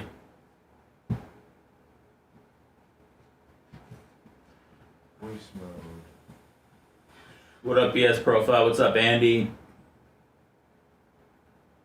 Hey, BS profile usually means a Bachelor of Science degree on a resume, or it's slang for nonsense, like bullshit. Oh. Depends on the vibe you're going for. Andy could be Andy Bartholomew, the bowling dude from Andy B's, or maybe... I didn't even ask about that. Here, it looks like you're already in. You're feeling it, huh? Last I said, I'd crank the unhinged up to 11. Want me to start yelling about why cats plot world domination? Or maybe dive deeper into Andy's LinkedIn hustle? What's the move? Is that the computer or his phone? It's his phone. His phone, okay. What up, Cankles? What's up, Liz? Ask it Liz? again to get it to play the voice. Big draft tomorrow.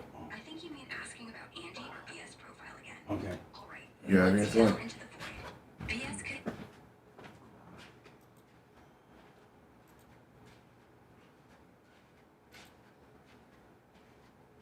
When will your documentary be at Blockbuster? Lummy, are we putting links up on everything? Yes, sir.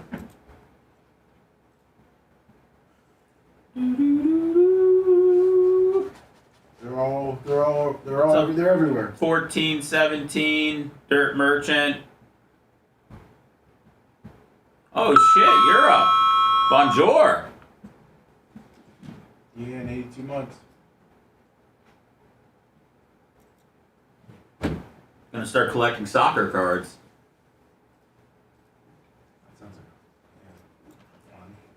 Yes, we're drafting tomorrow afternoon before the game starts. It's wild. What up, 305? Hollywood Video, 16,000 movies. Guys, I don't make the draft rules. Brian runs a tight ship, you know? But he gets it done. Got that league set up in fucking 2 hours yesterday.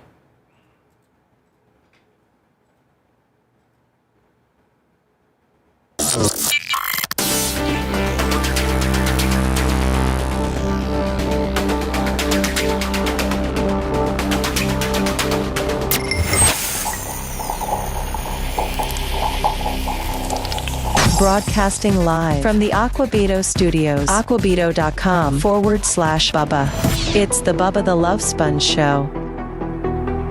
So Lummy thinks that, by the way, go to Apple TV, sign in, type in search on the search engine, Video Killed the Radio Star, pre-buy it. You have from now until next Friday, the 12th. It drops on the 12th, so I'm saying probably till Thursday the 11th, and you're going to save $5 for $14.99 to $19.99. In the midst of me being sued by Nick Bolea and Terry McCoy, the documentary is pressing on, my friend. So, Lummy, I was telling you that Tarek was telling me about, Grok, the AI app. And so I went and got it, and I thought it might be fun for the show. But he said that I needed to make it. He said, if you need to make it unhinged. Yeah. Like you tell it you want it to be unhinged, what means it's a little bit stiffer and dirtier and stuff like that. So I just asked about myself. And it looks like I'm going to have to ask about myself again. I don't know if it'll be the same what they said the first time. If it's not as good, I'll just read the first one because the first one's pretty stiff. Like it doesn't give me, like it's not good for me at all. So I'm going to hear. Tell me about Bubba the Love Sponge. Bubba the Love Sponge, real name Todd Allen Clem, is this wild Indiana-born radio jock who's been screaming into mics since the 80s. Born April 23rd, 1966, he went from wanting to be a dentist to hosting the Bubba the Love Sponge Show, a chaotic mess of a program on WWBA in Tampa, and his Bubba Army radio subscription. Known for his shock jock style, he stirred up crap with explicit stunts, FCC fines, and a big role in the Hulk Hogan sex tape scandal that tanked Gawker Media. Got fired from stations for crap like sexual comments about a kid, and has beefed with everyone, including Howard Stern. He trademarked his name, was married to Heather Cole, the one in the Hogan drama, and has one kid. He's still out there, podcasting raw humor and hot takes, with a net worth around $4 million, probably from his loyal Bubba Army fans. Right. Dude's a walking controversy generator. Want more dirt, or are we diving into something else? I want more dirt on Bubba. Unhinged. Oh, you want the sewage, not just the dirt. Let's plunge into Bubba the Love Sponge's cesspool. Picture this. Todd Allen Clem, the human equivalent of a car crash you can't stop staring at. Born in 66, clawing his way from Indiana radio static to a Tampa Bay shock jock legend. This dude's show, the Bubba the Love Sponge Show, is like if a monster truck rally and a frat party had a baby that screamed for attention. He's been fined by the FCC for filth. Think $750,000 for obscene bits, like his Bubba's Naked Housewives stunt. The guy's been sacked from gigs for running his mouth, like that time in 2004 when Clear Channel yeeted him for talking dirty about a minor. Yeah. Total chaos. That's bad. Then there's the Hulk Hogan sex tape saga.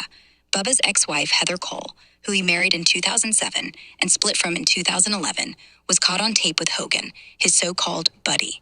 Bubba's accused of leaking it, sparking a $450 million lawsuit that crushed Gawker in 2016. Now, Nick Hogan's suing him over a new doc called, claiming it uses unauthorized clips from that tape and breaks a 2012 settlement. Bubba's been milking the drama, hyping his side on air, while Hogan's estate tries to slam the brakes. The man's got a knack for turning friendships into lawsuits.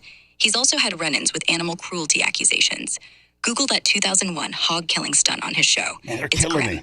They're killing Plus, me. he's beefed with Stern, calling him a hack, and got dragged into a defamation suit with another jock, Todd Schnitt, over some on-air shade. Then I won. Settled that one, but... Hold on. So, you're saying you won something. That's awesome. What'd you snag? A trophy? Cash? All right, bitch, whatever. See you later. Sexual comments to a kid? Yeah. I didn't know about that. In 1988, I went to Grand Rapids, Michigan, and worked at 98 WGRD. And my competition, and so I worked for a guy named Greg Cassidy. It was my second radio job. And I'd been to my first radio job from 86 until 88. Got not good, but kind of good. Just jocking records. Bubba the Love Sponge, Information Society, Pure Energy on 98 WGRD. And then one day, Greg Cassidy took me aside and said, you sound so stiff on the air. Why don't you be more like you are when we go out, And so, like, every day, I was the music director, so I had to be there, like, at 1 o'clock. My show didn't start till 6, but I had to be there at 1 o'clock to take music. Remember back in the day, Seth, the music director would have to talk to the record labels? Oh, yeah. And the record label reps would have a certain time to call in, and they would push their records and the promotion that came with it. And, hey, if you had this record, we can send, a group of 10 people to the, Stevie Nicks concert, and just whatever. Good old days of Plugola Payola. Good old days of Plugola Payola. Flat screen TV showing up at your house, just all kinds of things. So we would go to lunch at 1 o'clock. Greg Cassidy was the boss. Kelly Michaels worked there. Frosty Stillwell. And we would all go to, when I got there at 1, we would just go right across the street. We were across the street from this mall. It was Easy. Was it? No, it wasn't Easy. It was, I don't know, Regional Broadcasting or something. 38, I forget what the address was, but we were right downtown, not too far from the Gerald Ford Presidential Museum. And there was this mall right across the street, and they had this big food court, and that's where we'd go to eat every day. And, I would just be myself and, cut on people and just be like the boys, right? So Greg Cassidy took me after lunch one day and goes, why don't you act like that on the air? I go, what do you mean? He goes, be yourself. Be crazy and wild. Make fun of people. Make fun of yourself. Make fun of kids. Do whatever you want. Just be shocking. I don't want to hear 98 WGRD. That was Janet Jackson Nasty. Wrapping up a 45-minute free ride here. Just cloudy skies tonight. Low 34. Tomorrow's high 56. Currently it's 48 at 98 WGRD, where we play the hits. Woo. Yeah, just stupid stuff. So I go, hold on. You want me to so that's where I started to develop kind of my shtick. With regards to, like the old Power Pig shtick, yeah. Just being mean to kids and being sexual and, stuff like that. What does that mean? What does being sexual with kids mean? No, because AI's making it sound nasty. Not being sexual with kids, being mean to kids, and being sexual to non-kids. Because here's the way Top 40 Radio at Night back in the day was based. It was targeted to an 18 to 34-year-old woman, a girl in college, if you will, or young moms. You've done Top 40. That's what usually the primary demo is, either 18 to 34, 18 to 49, or 25 to 54.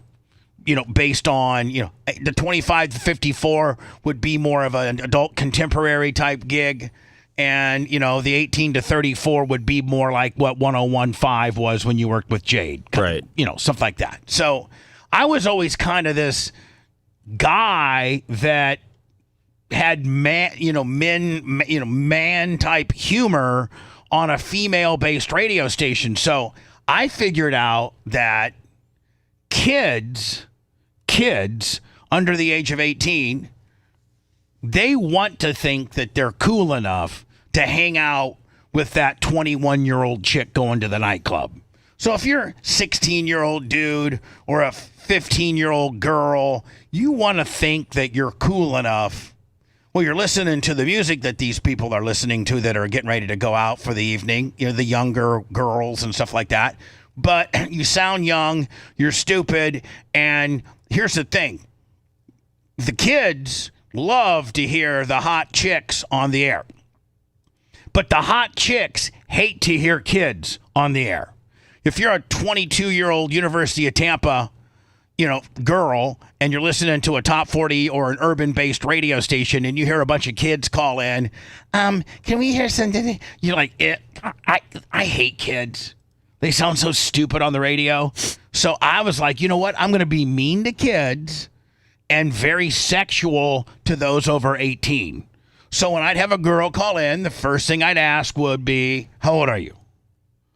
Well, if she was 21, 22, 19, 18, I would be like, hey, do you have any panties on? How big are your jugs? Really not inappropriate, but very promiscuous and very, outlandish questions. Where are you going tonight? Me and my girlfriends were getting ready to go to this and this. And, oh, good. You guys going to get laid tonight? Oh, we're looking like, we're hoping.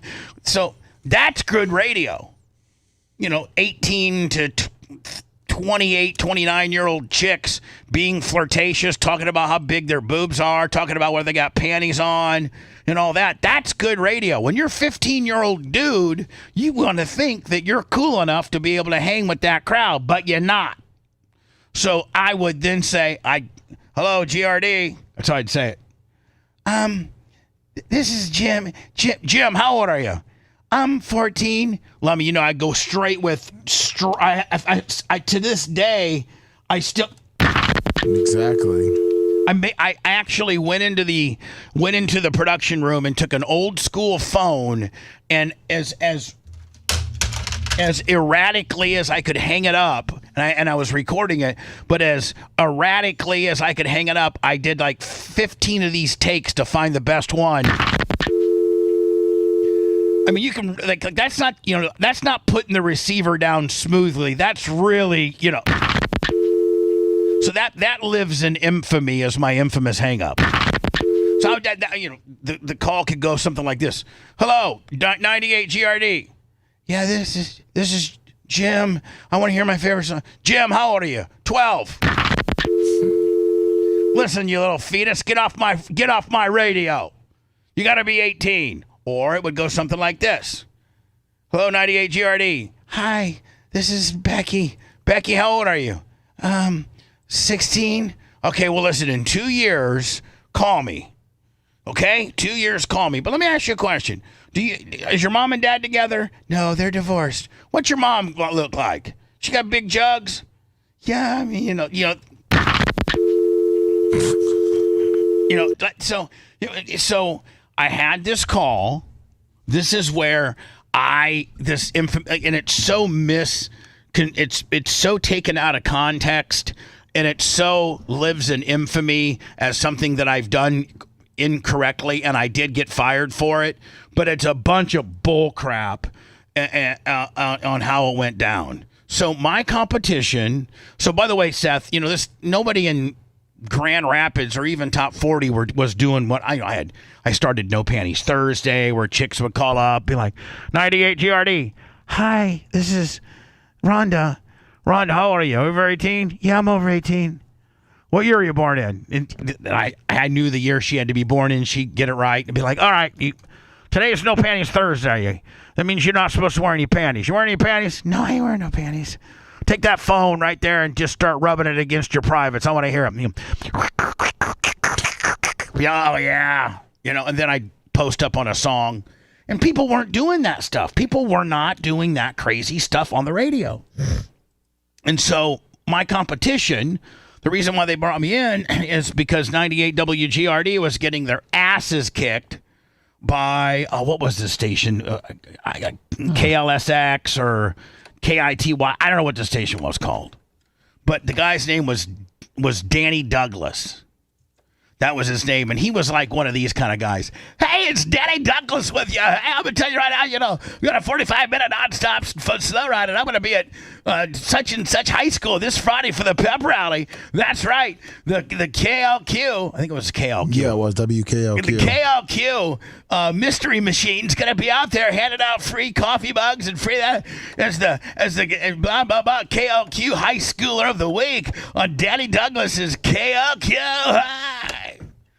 I just completely jobbed him out. I'm like, listen, here's the deal. If you listen to Danny Douglas, you could use different languages back then. Language that I could not use in today's society. I would say, listen, you know what? And it started with an F. And I think you guys would all know. I'd be like, hey, if you listen to KLQ and Danny Douglas, you're a...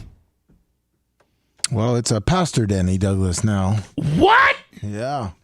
What? He does sermons on the radio. He decided that you couldn't do regular radio, so you had to go do God radio? Yes, he Maybe, is. You know what? Probably shouldn't knock it. That might be our next step. Tax-free, too. I'm getting sued by, I got emergency federal lawsuit injunctions that are trying to shut me down, Lummy, on a 4-year project that, is like... Can you imagine if they succeed and shut this down? I might kill myself. Oh, wow. Oh, no, wow. I might, Danny, I might do this to myself. Suicide hotline, 988. Wow. Well, now they're really pressing forward with the lawsuit. Stop calling me on the phone, you mother... 988, someone's always there for you. So, I call everybody that listen to him an F. Like, listen, you little F, get out of here. How old are you? 14. Go listen to Danny Douglas, KLQ. I'd actually tell them that. Well, it made the older people, and when I talk older people, I'm talking about, 18 to 34-year-old young people. It made them, want to listen to me, and they made listen to KLQ a kid thing, and it just instantaneously, in the very first book, in the very first ratings period, I went from 14th to 1st. And so, Tuttle, as soon as you do that, man, now the entire... And the radio station was 6th. I think the morning show was 8th, and the afternoon drive show was 4th. Middays was 5th, and I was 1st by a lot, and that kind of evened out the whole total station to be 5th or 6th. But they're like, man, if we didn't have Bubba at night, we'd be hurting. So they instantaneously, when you have a rating spike like that, they instantaneously kiss your ass. So let me move you a different day part. No. They wanted to keep. You couldn't do that afternoon drive back then. I was the night stalker, buddy. So here's what happened, and it's such a bunch of bull crap, and it's been misreported, and it's been even Grok messed. If you were to listen to that unhinged Grok AI interpretation of me, you would think that I am into kids. What did during the Hinge version too? Well, we were on the Hinge version, yes. Maybe if I want to get off the Hinge version, do I just say I want to go regular? Well, I would just do regular until you asked to go unhinged. Maybe take me off unhinged? Yeah, that's when it was telling you what your whole career was. So we get this call. Well, first of all, I was always monitoring Danny Douglas. So, I would make sure, and Greg Cassidy, we only had to play 8 or 10 minutes of commercials an hour at night. And everybody else had that. Seth, you look at the clock and it's got a block of commercials here, then a talk break, then a block of commercials here, a speed break, a segue, 2-song superset, then a block. They usually had commercials like at 5, 25, and 50. So, but everybody had a clock to go by. Not me. No clock. And so he goes, all you got to do is play 10 commercials an hour. However you want to play them, play them. So I would listen to Danny Douglas. I'd be playing the music, I'd be playing a song. Because I played about eight songs an hour. He's playing about 12 to 15 because he can't talk as long as I can. I could go on and talk and just raise all kinds of hell.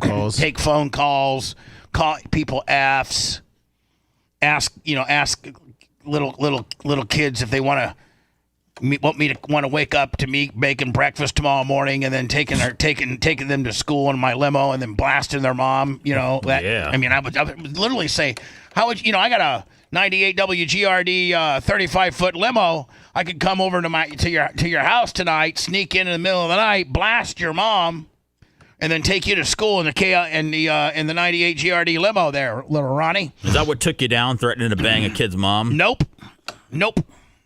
So Danny Douglas, I'm listening, and sometimes he'd be playing music. He'd be playing commercials on me, so I'd hurry and play. I just play commercials while he was playing, and then when he got done playing commercials, I would get done playing commercials. So I would always just try to make sure when he had, and then a lot of times I'd have all my commercials played, and I go, Bubba the Love Sponge, 98 WGRD. As a matter of fact, Danny Douglas is playing commercials right now. Let me show you. And they put a button on my board that I could go right to Danny Douglas and put him on the air. Like, put the station on the air. I'd be like, listen, they're playing commercials. I'm getting ready to play 3, ass-kicking songs in a row because I'm not an F like he is. He's a big F. So I'm monitoring the show. I started at 6. The show, my shift was 6 to 10. I started at 6. And by 6:05, I've determined that he's not there. He's out sick. And they got just some weekender, basically just, a British cigarette is exactly what I would call them. Anybody that listened to Danny Douglas was a British cigarette.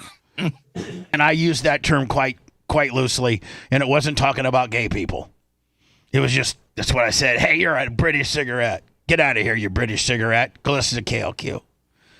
So they got some weekender, hey, it's Johnny Nobody here at KLQ. Danny's sick tonight. Hopefully he'll be back tomorrow. He has a really bad cold, and he wasn't feeling good, so I'm filling in for tonight. It's the Danny Douglas Show. So I get on the air. Bubba the Love Sponge, 98 GRD. That little British cigarette over there on KLQ, he's such a little puss boy that he can't even fight through a cold. Being on the radio ain't that hard. We're just sitting here talking and stuff. We're not like we're digging ditches or nothing, like real men. And that little British cigarette decides to take the night off with those sniffles. Oh, Danny's got the sniffles. Oh, so I also... This is very, very important because this got all kinds of you got to remember, back in the day, there was no social media. This is 1988. There wasn't Facebook. There wasn't Instagram. There wasn't Snapchat. There wasn't no way for these kids to communicate except, listening to the radio, and was their digital currency. That's what they needed to. You needed to listen to the radio at night and this guy named Bubba the Love Sponge, because he was going to tell you what was cool. So I started this. Danny Douglas was going to be at this high school on Friday, because he did he would go there for their pep rally and then for their football team Friday night, and that was all kid stuff to me. I talked to my managers and they say, don't make me go to high schools, because I make fun of these kids. I don't like kids in high school. I want chicks in college. And they quickly agreed, let's make them the kid radio station. So I started a group. He was going to be at this one high school, and he usually announced it 2 weeks before.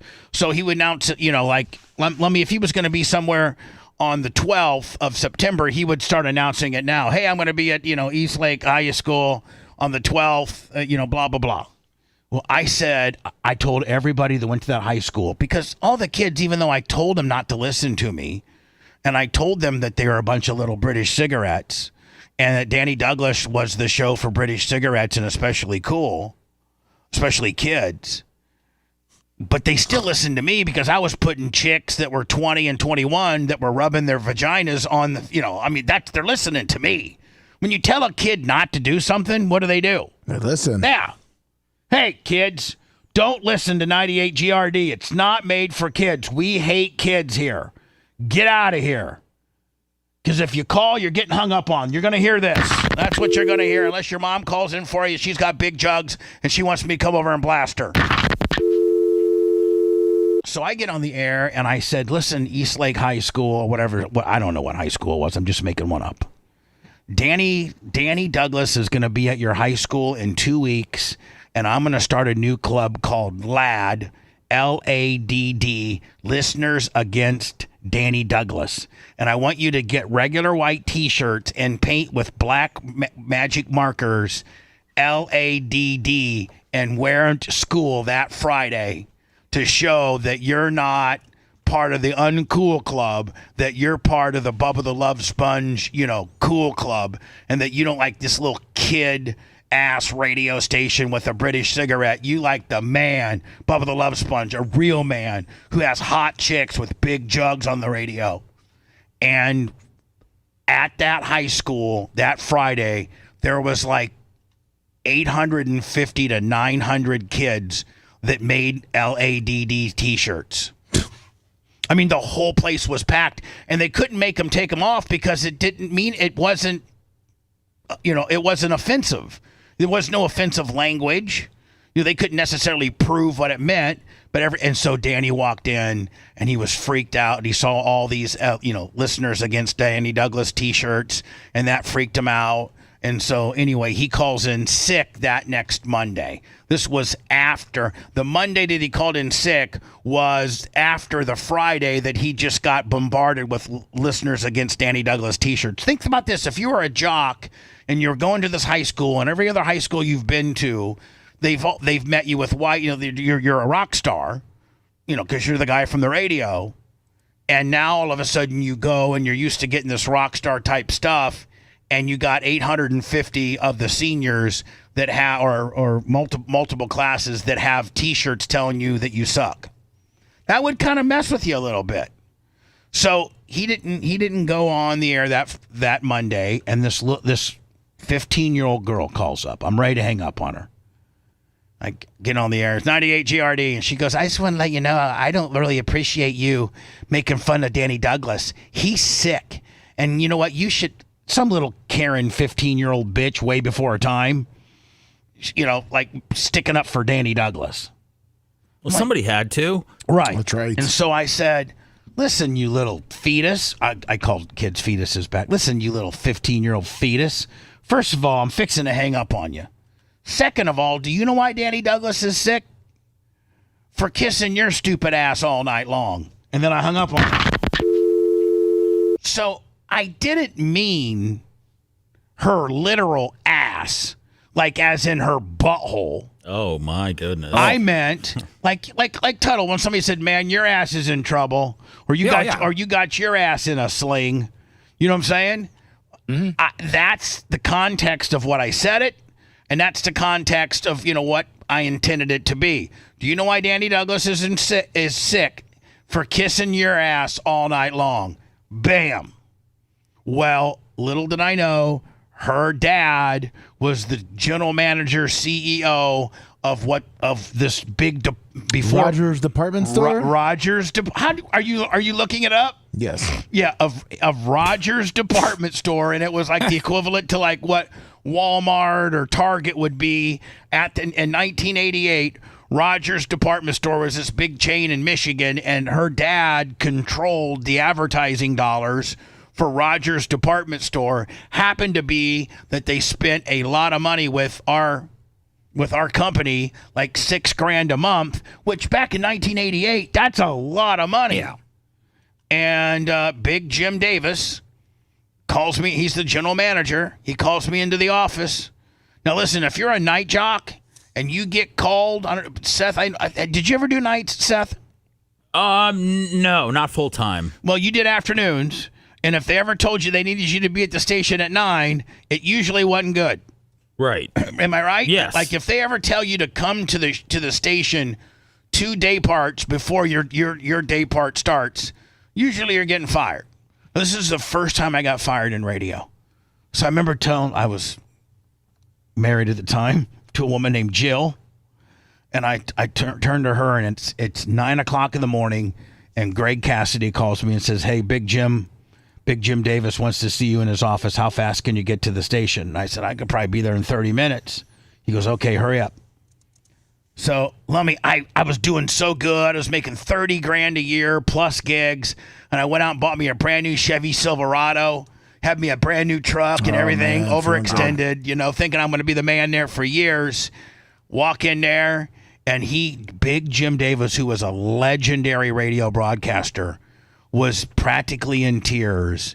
And he says, "I got to let you go. I got to fire you.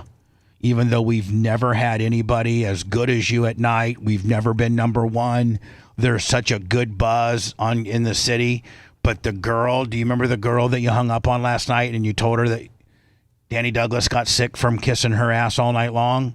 Her dad just pulled $6,200 worth of advertising and corporate. I've begged all morning long for the last hour and 15 minutes not to fire you, but corporate says you're fired." And I got fired. Damn. And it was the day, Lummy, it was the day out. I can remember like it was nothing. It was the day after the company Christmas party in 1980 and 1988. Yeah, December 23rd. Yeah, and we had like the Christmas party where they actually let me off, and I got to go, and I was doing, doing beer chugs with Jim Davis the night before. We were both drunk and probably hungover, and he fired me the next morning. Sorry, December 21st. He probably wanted to give you one last hoorah. He already probably knew. Got to fire him tomorrow. No. Well, I don't know if he did or not. But Seth, that's turned into talking or treating or kids, minors, inappropriate. Okay. Now, we got to get that cleared up for AI. Yeah, it looks like AI has it. The sources, as you suggested on there, that the 13-year-old caller was in a sexual relationship with Danny, whatever his last name is. And I wish I could find the break. All I said was, "Do you know why Danny Douglas is sick?" "No, why?" "For French kissing your ass all night long. Hang up." That's all I said. Oh, well, now it changes. You said went from kissing your ass to French kissing your ass all night long. Yeah, well, that's what it was. For French kissing your ass all night long. That would lead me to believe they were in a relationship. Really? Well, you're not kissing ass with this stranger, Bubba, all night long. Yeah, well, maybe Gronk's got it right. Made the guy call him basically a pedophile. Well, Gronk needs to change it because I've not been inappropriate to kids, and I'm never ever am inappropriate to kids. Well, Gronk just pointed off of different sites. Do you think Danny Douglas will forgive you now since he's all religious? Oh, maybe we should. Lummy, maybe you should arrange. Oh no, no, this isn't. I don't think this is a cold call. Oh, I think this is a setup where we have him on one morning. Be like, "Hey, Danny, it's been since December of 1988 when I did what I did. And, I'm sorry." I wonder where did Danny? He's in San Diego, so where did Danny Douglas's career take him? I think I went against him in Chicago too, when I was at Hell 94. When I was with Z95. Man, I hope Danny Douglas has found peace with his new religious route, because it seemed like you're really raising hell on him for his career. I was. Poor Danny What if as soon as he gets on the line, he calls you a British cigarette? Just hangs up. He can't say that. He's the cussing pastor. He'll be defrocked from his he'll be defrocked. Deflocked? That too. If you liked that segment, then you'll definitely like the new redesigned BubbaArmyHQ.com. We'll be back to the Bubba the Love Sponge show after this.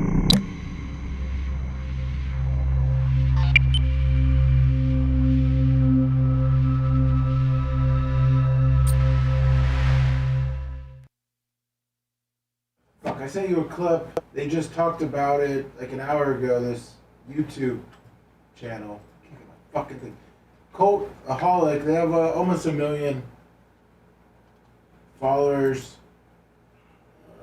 It's about 3 minutes. 5 minutes and 21 seconds in. I'll go let Kevin in. They talk about the Hogan thing? Yeah, Nick suing because Bubba wanted it. Yeah, they're like one of the... Oh, the 2 hours ago. Yeah. It's going to be kind of amazing. That'll go down next week, which other stuff as well. The big thing that we're going to talk about today is the story regarding the Hulk Hogan documentary that's being released by Bubba The Love Sponge. It's called Video Killed the Radio Star, the untold story of the Hulk Hogan sex tape scandal. And this is that's just a heavy title, isn't it? It's the untold story. Yeah, it's you know what, me and my wife sometimes like to watch a good film or a documentary on Netflix on an evening. We've been getting through quite a few documentaries. I think this one we might miss. Yeah, you know, when folks come to visit, we probably will stick this one on. But the trailer dropped for this yesterday, and it's incurred the wrath of the son of Terry Hulk Hogan, Nick Hogan, who is now suing Bubba The Love Sponge, according to TMZ. Yeah, TMZ reports that Hogan, on behalf of his father's estate, filed the lawsuit in a federal court in Florida, claiming Bubba's upcoming documentary Video Killed the Radio Star, the untold story of Hulk Hogan's sex tape scandal. Use the word colon in there. Maybe that's the untold story. Is an infringement on the copyrights and trademarks of his father. Nick is looking to stop the documentary from being released altogether. Now, the lawsuit claims the documentary features unauthorized images and video footage of the tape in question in a trailer that was released by Bubba The Love Sponge. The story came out yesterday. Nick Hogan is accusing Bubba of violating a settlement agreement that he and Terry Bollea agreed to when the tape was leaked in 2012. So by virtue of them having clips of the tape in this documentary, it goes against this agreement that Terry Bollea and Bubba The Love Sponge had. And that's why Nick is going to take this down the legal route. Yeah, well, see what happens. I don't want to see the documentary. I'll be very honest. Nick Hogan is looking to get the documentary blocked. I am glad that he does. Yeah. What can be said about that entire thing that hasn't been said already over the past 10 years? I'd argue the worst thing from that documentary has already come out there, and it was something that... What's going on? Oh, good. We can talk about this. A lot going on. The big thing that was... Oh, a lot going on. A lot going on. Once again, at the epicenter. You are? Yeah, I am in the middle of everything. I talked to Brooke and your sister last night until 11 o'clock last night. Yeah, don't forget our hot mics too. Yeah. It's just and then they filed they filed an emergency thing this morning. Okay. So like does that get in front of the judge faster? That's the idea. But here's the deal. I haven't even been served yet. I know. So can they go in front of the judge if I haven't been served? No, you get to respond. That's what I'm saying. So if they haven't served me yet, yes. It can't go in front of the judge, correct? Correct. Okay. And I mean, what? They could try to get an ex parte order. That'd be shocking to me. And then the other thing is I need to realize that Kevin, yes, is that I don't have anything to do with the ownership of this tape. I understand. But they attached the letter, which is weird to me because that kind of tips them off that we're doing one. Well, and that was 2020, right? Right, and we invited them to participate. Well, so for 5 years, you've known about it. Well, that's not their issue. Their issue is twofold. One, they're claiming that you're using trademarked video that we got from CNN. Well, I'm not saying that's. I'm not saying it's right or wrong. Right. I'm saying that's their issue. And number two, they're saying you're using the trademark name for retail gain to you. So they're going to say even if they can't stop it, they're going to claim that they're entitled to a piece of the profits. That's their argument. Pieces of the profit? Yes. Well, that's good. They think it's going to be profitable. No, because that's what they're going to argue, because if they can't get an injunction, and the question is, they have to have a hearing, they'd have to enjoin you would respond at some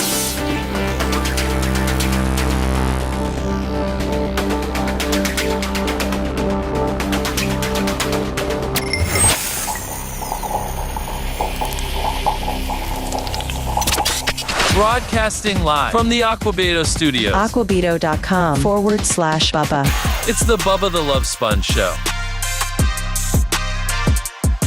And our in-studio guest was in no way, shape, or form strategically planted today because of what I'm going through personally.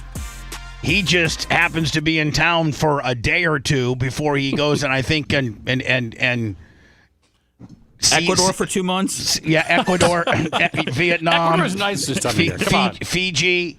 Don't hate. He or sometimes he'll just be Asheville, North Carolina. He's just keeping it domestic, or he'll be at Boca fishing. Boca. We know Army Navy game. We know all your hot spots, Kevin. He could be in Boca fishing. He could be in Asheville. He could be one of four different cities with his three ass kicking sons. Now, what about your youngest? Is he now officially on duty? He is. By the way, Kevin Hazlett, ladies and gentlemen. It's good to be back. You text me and a lot of people. First of all, last week people reached out, and it was my birthday last week. People were so kind. And I really, really miss being and doing Kevin's Law, or just being on the show. But it feels being like in the mix. Being in the mix. Well, I feel like I'm in the mix. Oh, you're always in the mix. I'm in the mix. I'm in the mix. You're more in the mix than you want to be today. Yeah, I'm really in the mix. But I'm just saying I miss being on here to just talk about stuff. And that's one of the things that's frustrating because I got a lot of balls in the air. But yeah. Well, you travel a lot, too. I try to. We were at the US Open last weekend, and that was awesome. Saw some great tennis and just really, really. By the way, Kevin's always been a big tennis guy. Yeah. So Kevin, is it true? Is this new news that you're going to be a grandfather? What? Yes. Right there. Congratulations. Yes. From your oldest? From my oldest, yes. Do they know the sex? It's a boy. It's a boy? Nice. I think he lives in Austin. With great memory. He's now in New York City. He's in finance. Oh, okay. But he spent like a handful of years in Austin. Great memory, yes. He was there about 4 or 5 years in Austin. Now he and his wife live in the middle of Manhattan. If we were to go through the three, so the oldest is in finance, yes. killing it, transferring from Austin to Manhattan. Yes. And, probably working for a private hedge fund. I don't know. Hedge fund, yes. So, yeah, killing it. Probably has more properties than you, maybe. He's doing well. He's doing really well. And then the middle one, he's is he in the military? Yeah, he's in California. We can't really talk about him or what he does. But we he's can say we can say he's in the military. He's in the military, right? And I think he went to the Naval Academy. He did. So that's not out of bounds. No, I don't think. No. And then Duncan Punkin the youngest? Duncan Punkin's the youngest. Graduated West Point. He is a tank commander. So he's in charge. He drives a tank. He does. He drives a tank. He's in charge of tanks, and he is getting ready has an application in to become a Green Beret. Oh, okay. So that's kind of where he'll go next. Are they? Is that in the same? Different. Is that different? That's in the SF. That's in the special forces. In the Navy, though. That's in the Army.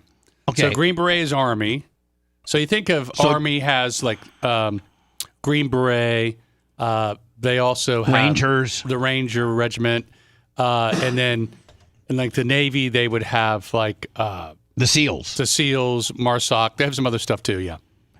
And there's also Delta Force. Now, how many? Now, are they then committed to the Army and Navy for 4 to 6 years? So when you go to the academies, it's a 5-year commitment. So when you graduate, you owe them 5 years. And then my middle son will end up doing more than that. My youngest might do more than that. It kind of depends on where you are and what you're doing and then the state of what you'll do when you get out. But, they both really like what they're doing. I think my youngest wants to do it at a different place. So I think he'll move. He's in El Paso, Texas, which is the hub of not a lot. So I think hub of not a lot. But listen, I've been there a couple times. Great margaritas, great Mexican But your food. middle's out in San Diego and he's killing it. He's in Coronado on the beach. Yes. Now, is your middle? I think he's now officially doing what we had talked about. And does he like it? Is he? He's made really, for that. He's made for that. Is he now? He's a worker outer. Is he now officially like? Is he the toughest? Like he has to be. The funny thing is that my youngest is like so. Well, they're all super focused. My youngest works out twice a day. I mean, my youngest, I don't think he's had maybe 3 beers since January. Doesn't drink. He works out. He runs. He lifts. He's 6'7", isn't he? Just under 6'7", and he's 242. Wow. And he is just cut. What about the middle? Middle one is smaller. He's 6 what? He's 6'3", 208, but he can run like a 440 mile. Right. So he's quick. And swim, 5 miles underwater. He swims a lot. Yeah, no, he's in great shape. He's done triathlons, things like that. But they're all worker outers. My oldest one's a huge worker outer. And of course, my daughter-in-law was a All-American lax player at Vanderbilt. So your oldest, who's in Manhattan's having a son. When's the delivery? December 30th.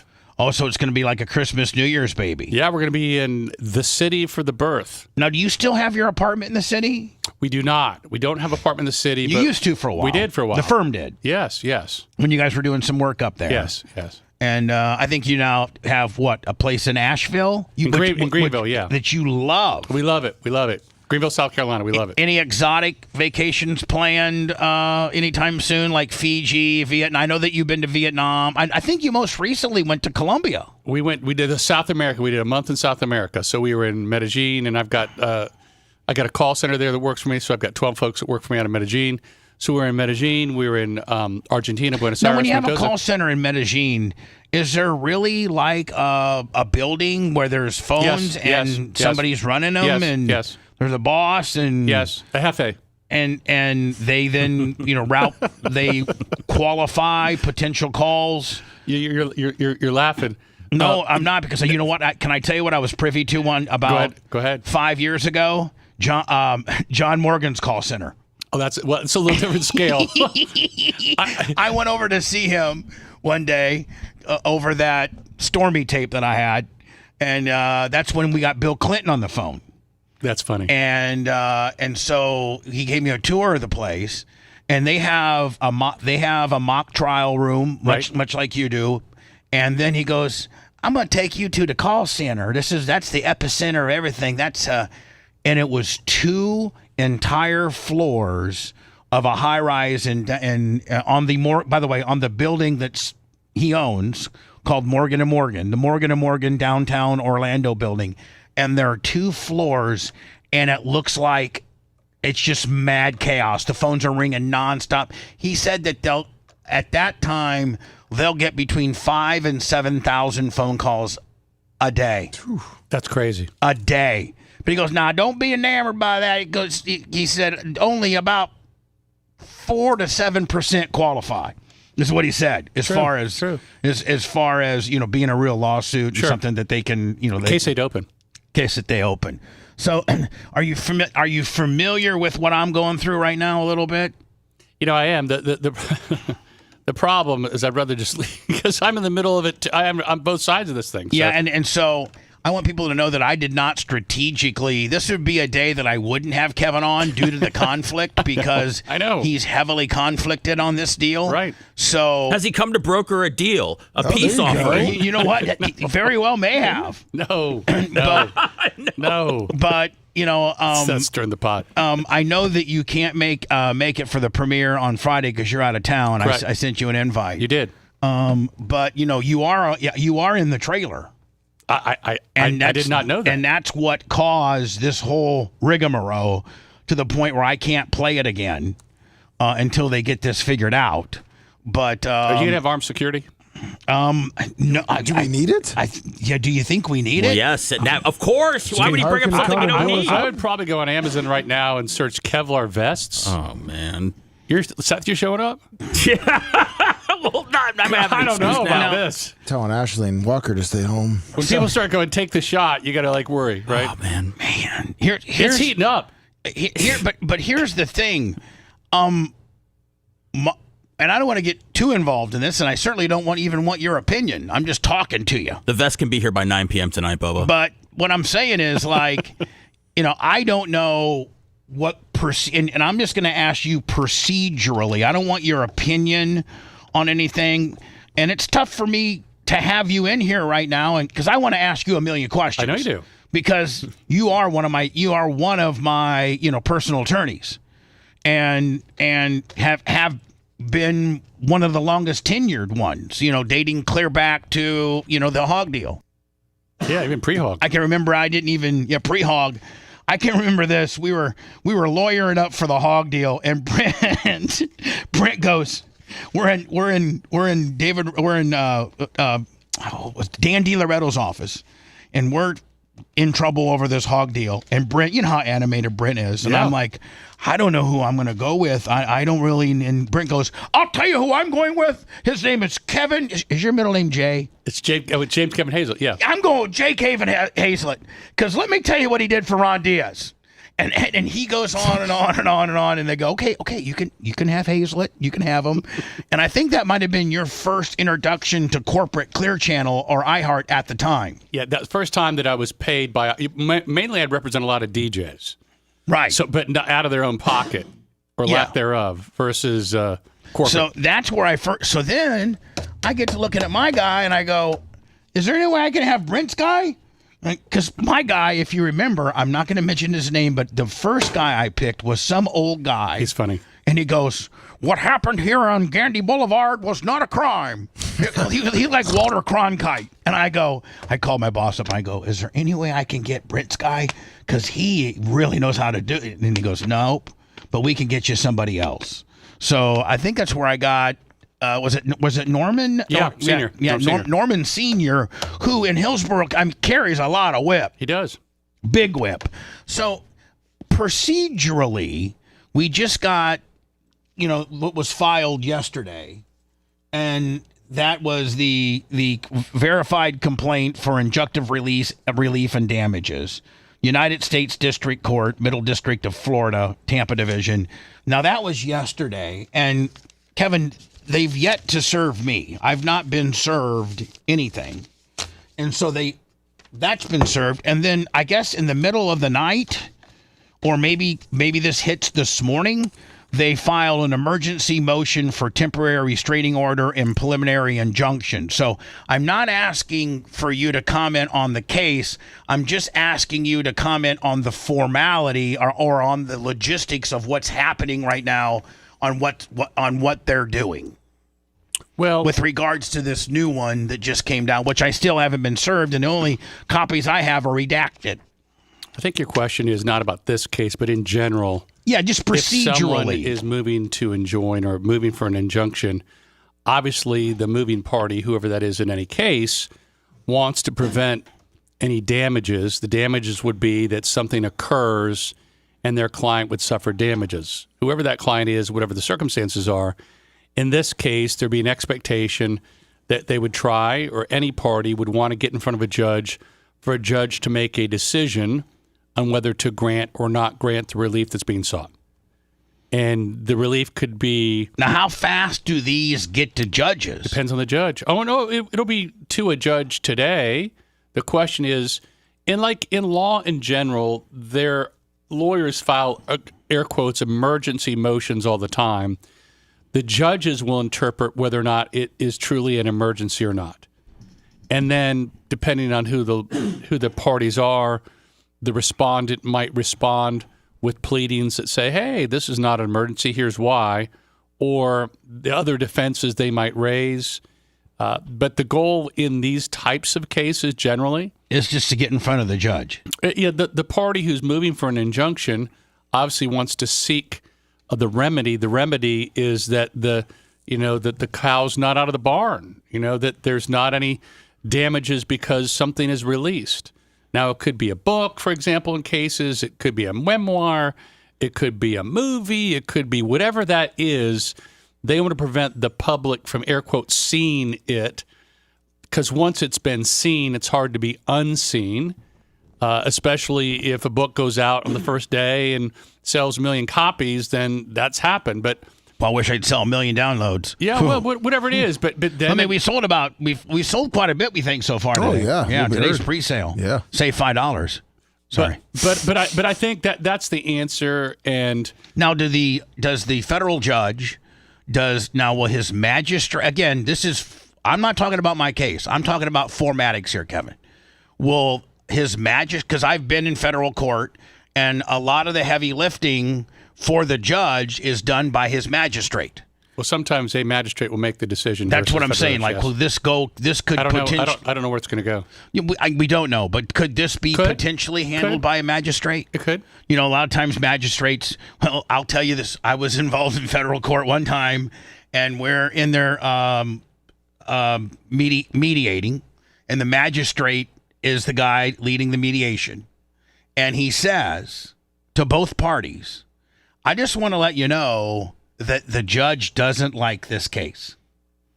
And I think it would be better for you guys to come up with some type of something you both could live with, because I don't think you're going to like the outcome, either one of you."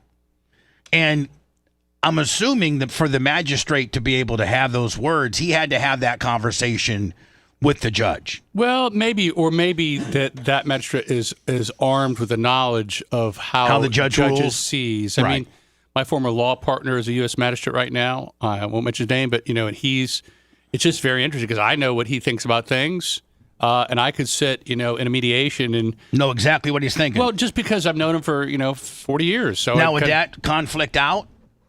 Well, he's in a different state. Oh, okay. Yeah, but no, but I think.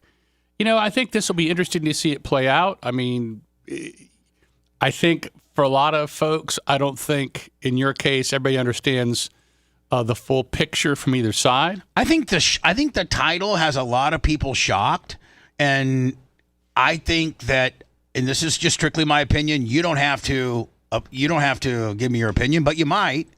I think that if Ken Trickell, God bless his little soul, and Nick Hogan. The people that are, and Terry McCoy, the people that are suing me, if you would watch it, I think you'd be pleasantly surprised that it does not. Well, I think here's what I'm going to tell you. I don't represent you in this. I'd probably tell you not to talk. Right now? Yeah, I'd just probably tell you not to talk about okay, all right. Okay, no problem. But, I would be, I don't know if you saw what happened this morning. Apparently the Buggles filed an emergency motion. Oh, for radio?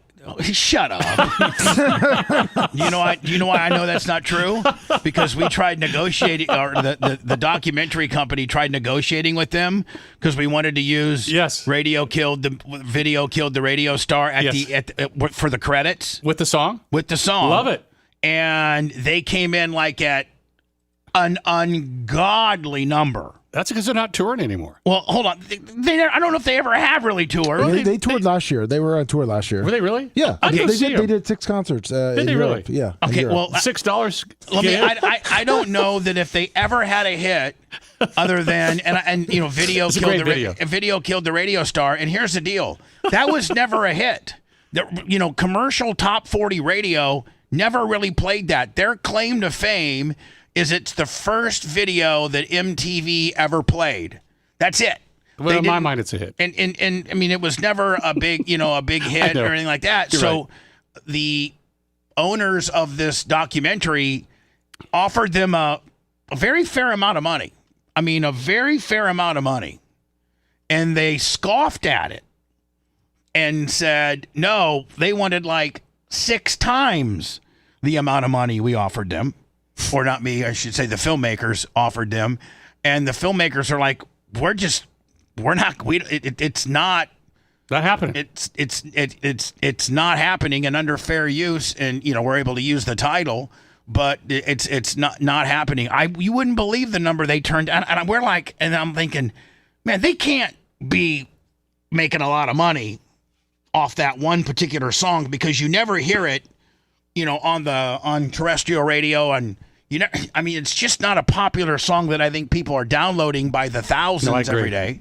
And so, but that was a big whodunit. We tried to negotiate, with them. So that would have helped them. That's kind of short-sighted.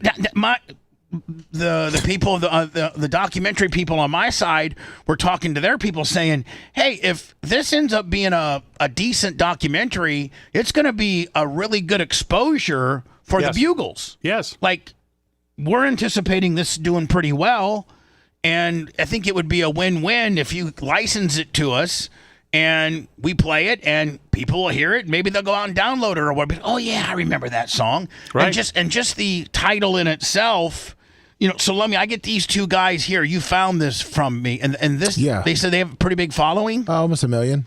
Right. And subscribers. So that was this morning. This is this morning, and these guys aren't even being fair to me. Oh, it's bad? Well, yeah, it's like the title makes them not want to watch it. And here's what sucks is that their opinions are exactly what everybody thinks that we're trying to set the truth about. The whole video is about what really happened compared to what the media reported. I mean, Kevin, I think I can say that, right? I don't think that's no. The whole thing, Video Killed the Radio Star, is about basically Cox versus Hogan that got settled. And had Cox v. Hogan went and actually been tried like Hogan v. Gawker, then most of the information that I disseminate that the people that made the film put out there is from that Second Amendment complaint. Kevin, as you know, when a case settles, people don't get to know what happened. The data, the discovery, because a check gets written, both sides seal it. It's a sealed settlement, and the nuances of the case and the data and what have you doesn't get out there because there's not a television station or a news media outlet that says, hey, leading news today is about this case that got settled from these two people. Nobody talks about that, and that's what the majority of what we talk about is. These guys here, Lummy, this is exactly the person that we're targeting, and it scares me. The guy's like, I ain't watching it. Oh. Listen. The big thing that we're going to talk about today is the story regarding the Hulk Hogan documentary that's been released by Bubba The Love Sponge. It's called Video Killed the Radio Star, the untold story of the Hulk Hogan sex tape scandal. And this is that's just a heavy title, isn't it? It's the untold story. Yeah, it's yeah, the untold. What you guys don't know. What you guys don't know. That's every reason to watch it. I love these books. Me and my wife sometimes like to watch a good film or a documentary on Netflix. There you go. He's talking about him and his wife. They sometimes like to watch. Listen, an evening. Now we've been getting through quite a few documentaries. I think this one we might miss. Yeah, when folks come to visit, we probably won't stick this one on. But the trailer dropped for this yesterday, and it's incurred the wrath of the son of Terry Hulk Hogan Belair, Nick Hogan, who is now suing Bubba the Love Sponge, according to TMZ. Yeah, TMZ reports that Hogan, on behalf of his father's estate, filed the lawsuit in a federal court in Florida, claiming Bubba's upcoming documentary, Video Killed the Radio Star, the untold story of Hulk Hogan's sex tape sample. They used the word colon in there.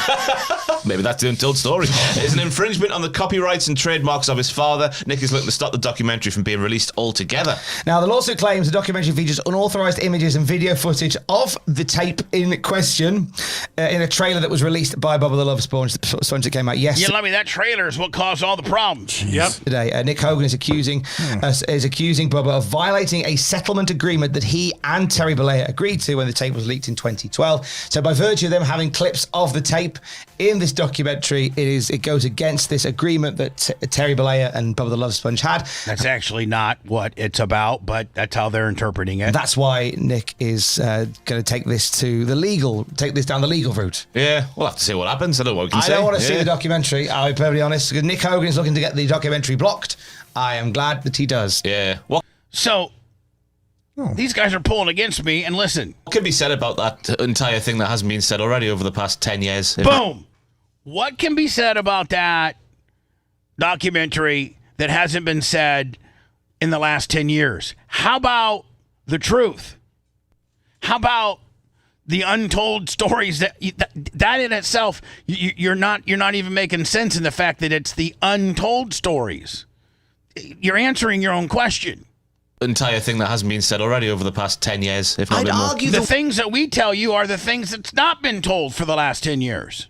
Worst hence the thing word untold. from that Yeah, you stupid Brits.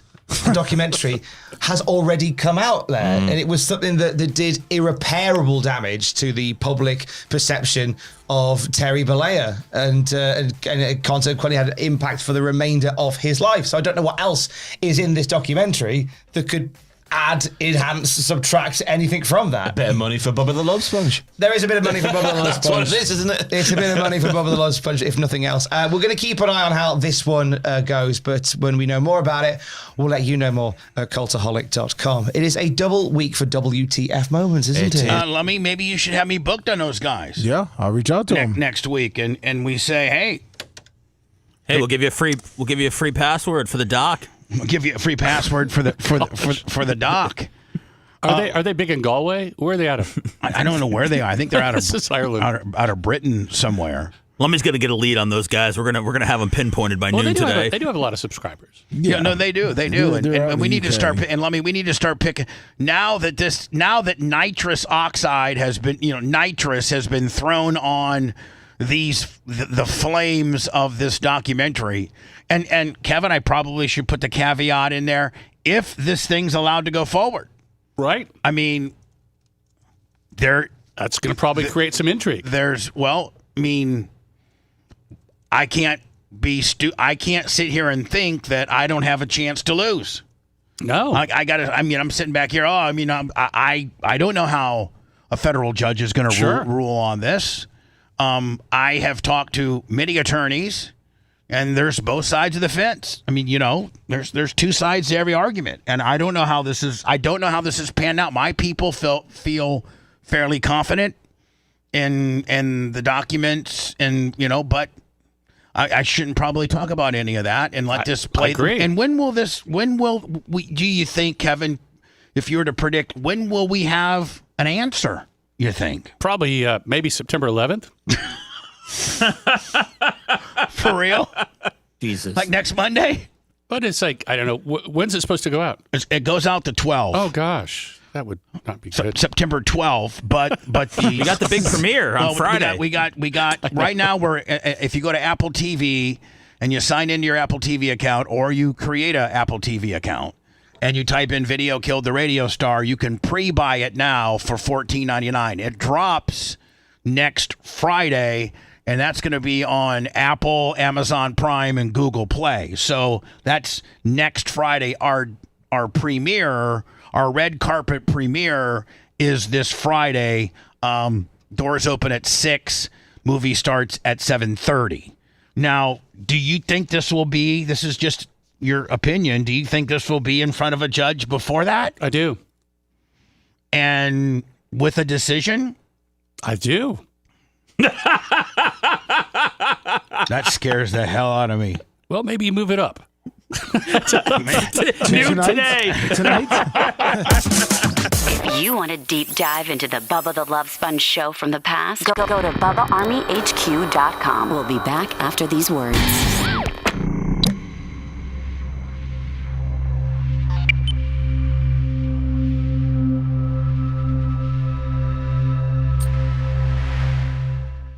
Emergency one get to cut the line? Like, couldn't everybody file an emergency? Well, remember, Seth, the judge determines, air quotes, whether it's a true emergency. Oh, the judge does. Every lawyer wants to say, I think this is an emergency. Okay. And it doesn't make it emergency because they say it is.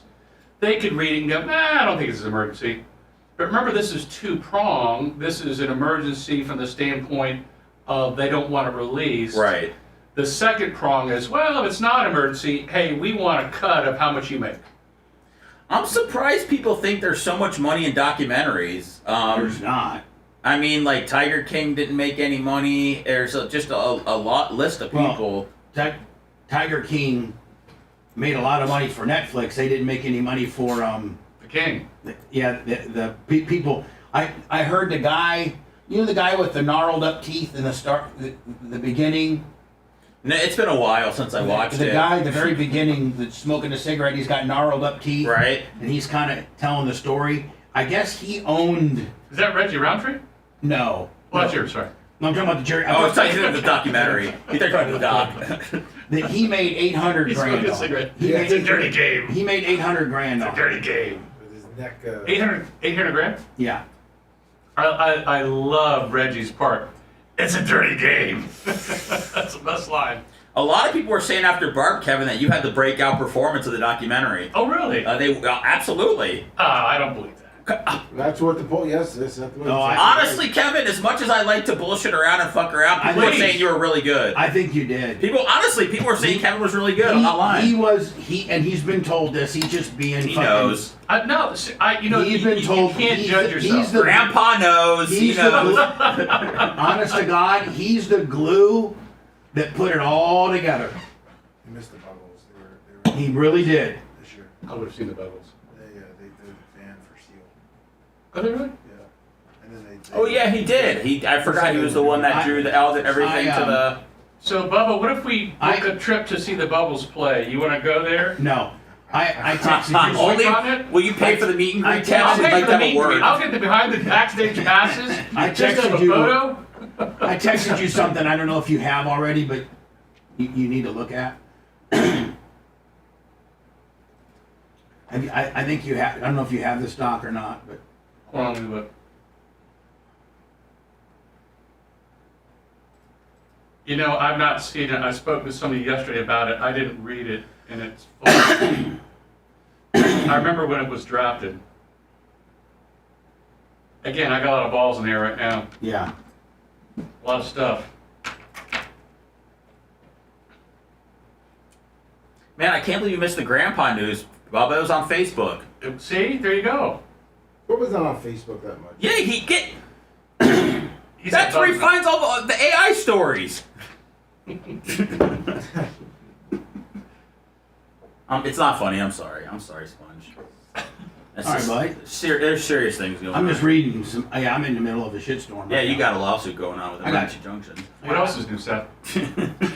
I worry when there's no lawsuit going on. This just seems like a lot. I haven't had a lawsuit in a long time. You were feeling neglected, weren't you? No, I was feeling. I wonder if TMZ's tired of doing stories about you. TMZ and Daily Mail were in my parking lot last week.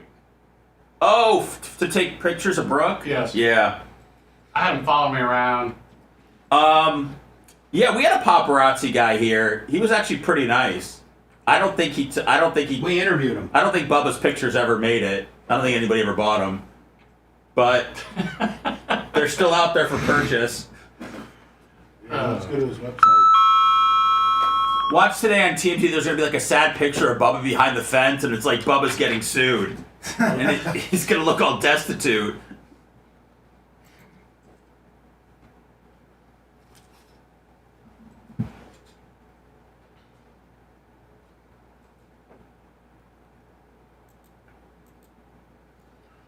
Oh man, I need your love like I never been loved before. Did you guys show the thing at Bark? Is that what happened? Yeah. Oh, nice. He did all 3 parts. Yeah. Did you really? Yeah. People were probably loving it. They love. Oh, people were saying they were crying at the end. I bet. But now it went from 3 parts to 1 part. So now they're crying. That's 3 parts, which was one. Well, no, but the aggregate, they didn't. It was a.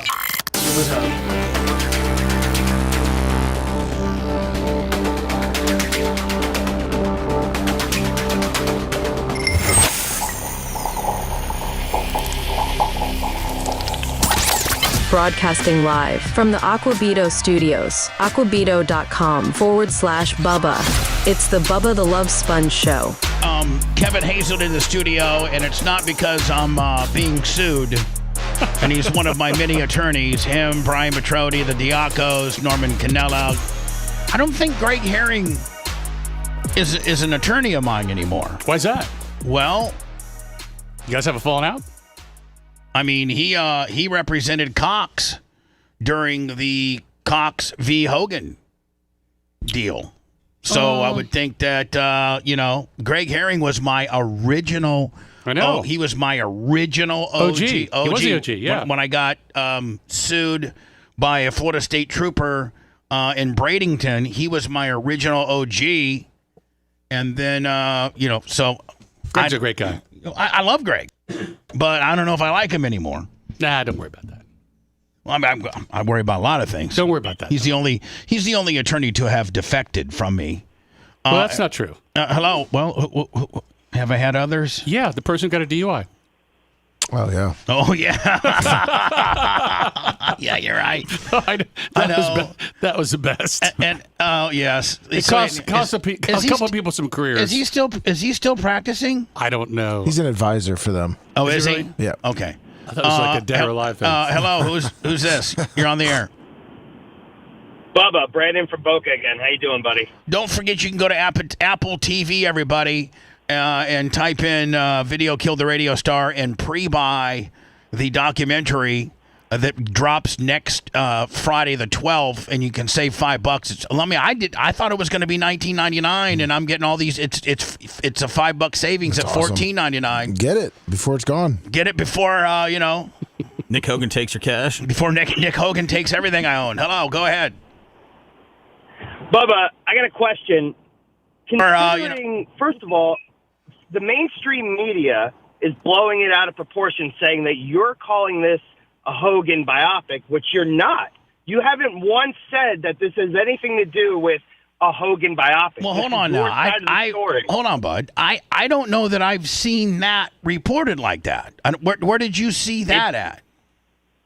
I saw Harvey talking about it on TMZ yesterday. Oh, okay. And then he called it. And Harvey called it a biopic. Everybody from the Daily Wire to Harvey, everybody's calling it that they're saying you're calling it a Hogan biopic. No. And this is just your side of the story of what happened with the sex tape. If the same was true, if this lawsuit was any way feasible, then the R. Kelly documentary would have never came out.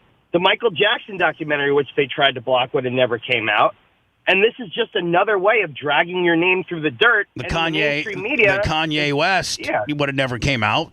I mean, you're right. Kevin, does the guy make some good points? Makes a great point. In the fact that I think if you use... This is your version of the story. This is my version of the Untold. story. Using clips from, from non-copyrighted, news stories, sandwiched around interviews of people like Kevin and me and Tom Bean and other people. So it's not any different than any other, documentary that's come out about a scandalous type deal. And this is, and again, the title in itself tells you what video killed the radio star. It doesn't have anything to do with Hogan, the topic. It didn't say video makes Hogan look like a piece of shiz. It just says video killed my career, basically. And it did. This really damaged me a lot. And a lot of it's my own doing. And Kevin has seen the piece, and it's not like I try to act like, oh, woe's me, I'm a victim, I didn't have anything to do with this. I take ownership of it. But there's other pieces of the puzzle that, for the most part's not been reported, and that's what this is all about. Now, Bubba, the clip you just played of those two guys overseas also mentioned the word Hogan biopic. So did they? Is it Nick Hogan? Biopic? Is it Nick? If you look at the lawsuit, is it Nick Hogan just hearing what the mainstream media is calling it and going off of that? And then my other question is, at what point are you going to stand up and sue this kid yourself for slander? I'm not interested in doing any of that. I'm just interested in getting this thing, aired and available for people to buy and rent and what have you. And this, kind of somewhat tells my side of the story. I'm not interested in suing anybody. I mean, unless they would. And here's the thing. I don't have anything to do with it. I don't own anything. Why are you talking? I'm just telling the guy. I know, but you need to not talk about this right now. Okay. All right. I'm just telling you, sir. I know, but I'm just telling you. Let's answer this guy's question. So anyway, yeah, sir. It's definitely bringing a lot of attention to the documentary, which is going to be great because, again, once your side of the story comes out and people actually see what the truth is, I mean, you're going to be able to reclaim your career. No, I don't think Kevin, again, I think I can say this. I don't think it's a career reclaimer. I don't think it's a career reclaimer, but I think it's a reclaim of something. Kevin, that was pretty broad. I don't think I can get in trouble for that. This is a redemption tour for you. Yeah. It's not a yeah. It is. The answer is, let's go back to it, untold story. This is the other side of the story. Yeah, it's just stuff that people don't know that they need to know. That's perfect. There you go. See, Calta should be the one trying to stop this. He's Sorry probably if I said too much. He's probably next. It should be the Buggles. Sir, I hope, Kevin, I think I can say this. Sir, I'm not going to be able to stop. I hope we're allowed to continue on.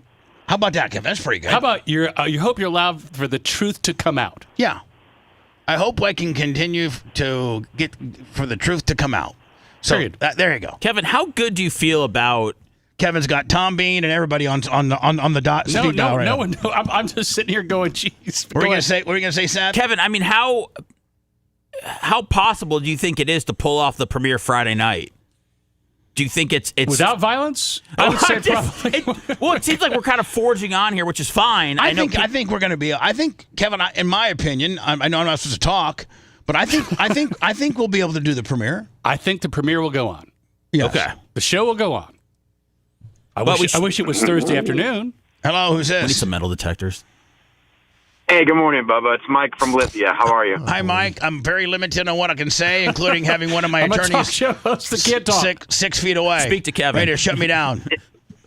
Yeah, that's what I was going to do. I was just calling to comment that it is absolutely hilarious, Bubba. I've been listening to you since, I'm not even going to go into how long, but it is funny to listen to Kevin try to shut you down and hear Seth's reactions in the background because no matter what, it is just the funniest thing to listen to that.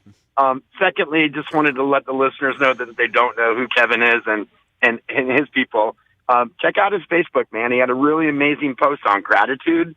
I believe it was during his trip to New York with his family this past week. It was very interesting to read. It tells a lot about him and his family. It was just a pretty emotional post on gratitude. Just wanted to say thanks, Bubba. Keep doing what you do. And have you spoken to Brooke about?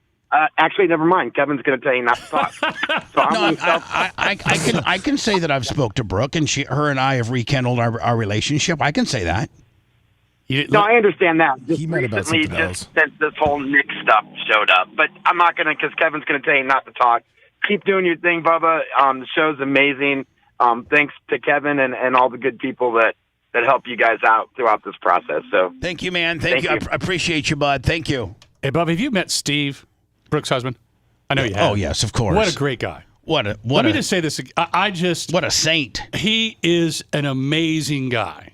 You know why? Because he's a former hockey player. Yeah. And hockey players are studs. But I'm just saying, like, they're the nicest. He's a quality out guy. of all the professional athletics, hockey players are probably at the top of being cool and just normal dudes. He's just a great guy. Hello, who's this? Bubba. Yes. Good morning there, buddy. Two quick things. People sue people for money and another reason, scared. These are my words, not the Bubba Love Sponge, but I'm just going to say Nick is scared. He's scared of the truth, so he's throwing out this lawsuit. Second, I grew up in Longboat Key and I have a great relationship with Peter Tragos, civil attorney in Clearwater. If you ever need a great attorney, I know you have a lot surrounding you, but why would I go to Peter Trabos when I got a Kevin Hazlett? That's what I'm saying. I don't know. I'm just saying I lived near Dick Vitale back in the day, and I used to get in a lot of trouble because I would run my mouth. Well. So but I think Mr. Nick's in trouble, and I'm just going to say this and hang up. From the start, with the age gap, in my head, I knew Nick and that girl, I think they have something going. But that's just me. That's not Bubba, guys. That's my personal opinion. All right, Wait, buddy, no, thanks. did he say? I don't know what he's insinuating, but I I'm do. Not, I do. He's insinuating something between. Did you and Nick not get along when you used to hang out with Hogan? Were you Uncle Bubba to Nick? Yes. Oh man, Nick's a great guy right now. He's a great guy. I don't think this is Nick. Nick's a quality guy, and he's matured, and I love Nick. He's a great guy, and firsthand, and I don't have to talk about it, but firsthand that I've helped Nick in a lot of different ways. I know, but he's a great guy. No, hold on. I know what you're saying. No, I know what you're saying. You scoffed that off like it was nothing. Well, because the statute of limitations hasn't run. Yes, it has. It's 3 years. I already checked. Bubba checked this morning, Kevin. I checked this morning. Listen, I checked this morning. It's 3 years. There's a limit of the skeletons that can come out in a morning. I'm not going to talk about it. Leave but that what I'm skeleton saying is right in that closet. Nick knows. I know. We know what he knows. That he knows. No, that you know that I know. Nick knows. I know that I was a good dude. That's an understatement. I mean, I was a great friend. I know of his father's. I know. I was a great friend. Linda, not so much. I'll be honest. Me and Linda didn't jive, but Linda's a tough cookie. I mean, God, remember the Bel Air Beach animal nightmare? I do. Yeah, I was in the middle of all that. I know you were. I think Kevin wants part of his life back. Kevin, I introduced you to the Hogans. I'm the one that when Hogan said, "Brother, I need a good civil. I need a good Atiz already here in Tampa and Clearwater." I go, I'm the one that made the introduction. So, I don't think this is anything personal other than this is I think this is more procedural than personal, and we'll see how it plays out. I agree. I don't think people don't know how mature that Nick's come. He's a wonderful young man. His wife is wonderful. We were at their wedding. She is a wonderful, just great connected person. But seriously, they just, I think they are different than what people think. And I just think, hey, Nick, I don't think he's driving the bus. I'm not going to, but I say that he is a wonderful person. And I think he's doing what he thinks he needs to do for his father, period. I do too. And like I said, I don't think this is personal. I think it's procedural, if that makes any sense. Or as Tony Soprano would say, it's business. And, we'll figure it out. Yes. It'll get figured out. They're using their means, and we'll defend it to the best of our ability. But just to answer your question, the statute of limitations on what we were talking about is 3 years. I'd still let that skeleton stay way back in that closet. I'm just going to let you know right now, just between you and I. Don't tell me you're going to say something. Go ahead. No, I wouldn't do it with you here. Don't play that card. Oh, boy. But I'm going to play that card someday. Oh, jeez. I'm going to play that card someday. Should we be prepared to take him off the air, Kevin? If he does that, just tell us. I'm going to play that card someday. And only you and I.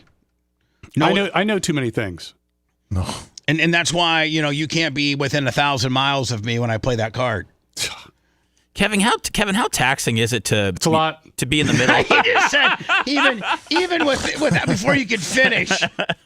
It's a lot. I think Kevin's uncomfortable right now. No, I'm not uncomfortable. I'm just okay, But it's a big card. Yeah, it's a big card. This is as frustrating when I told him to buy Bitcoin when it was $1,500. You're listening to the Bubba the Love Sponge Show. If you want 24/7 on-demand Bubba and the crew, go to BubbaArmyHQ.com. The Bubba the Love Sponge Show will be back after this.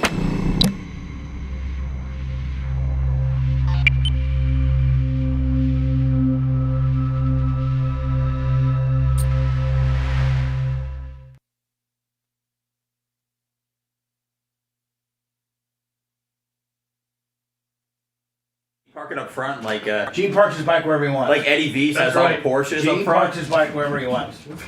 How's Gene doing? Good. I need to call him. He called me last week. I missed his call. All right, I'm getting these Epstein files.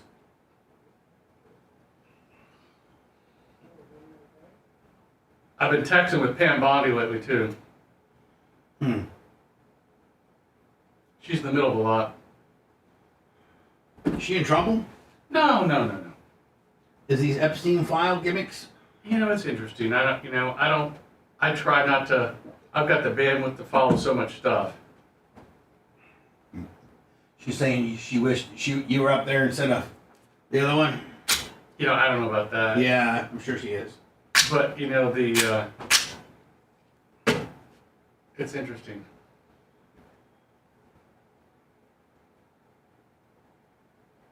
How's Brent doing? Good. Will he be there Friday? I assume? Yeah. Good.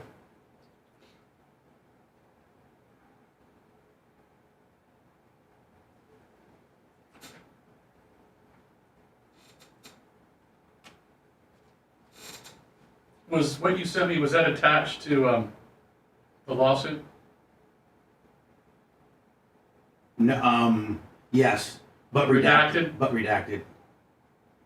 I just texted you something else.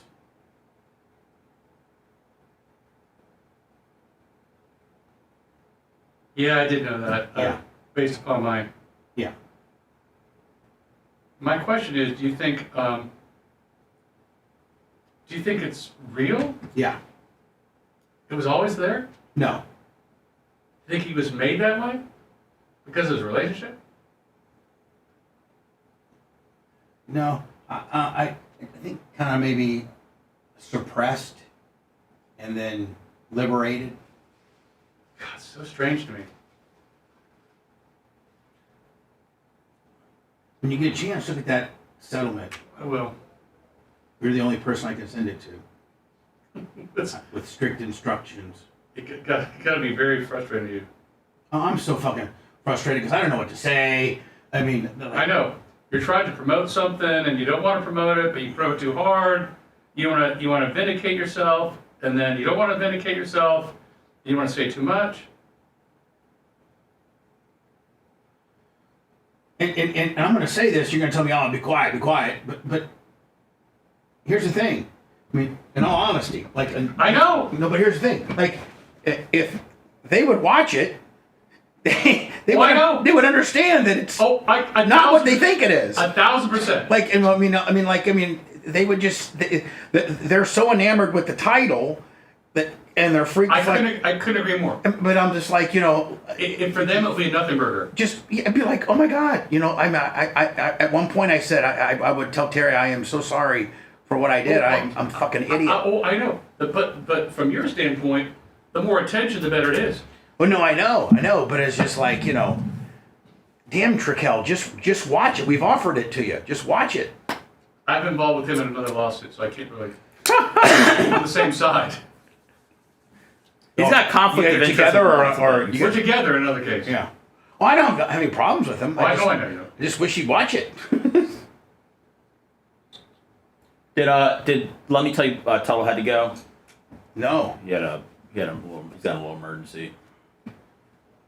Yeah, it's probably a little crowded. He probably couldn't get much in anyway. No, he's got to go to the hospital.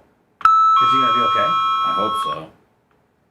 Will you guys keep me posted? Yeah. No, like for real, like I'm. Yeah, no, for real. He called Lummy when we were out there.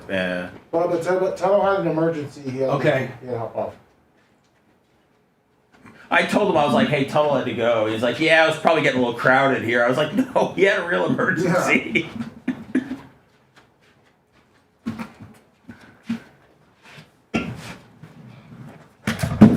You okay? Me? I'm good. Just get a little.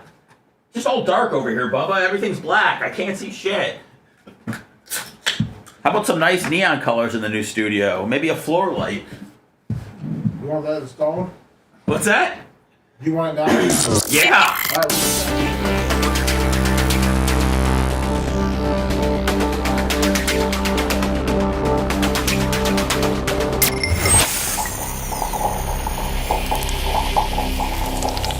Broadcasting live from the Aquabeto Studios, aquabeto.com/Bubba. It's the Bubba the Love Sponge Show.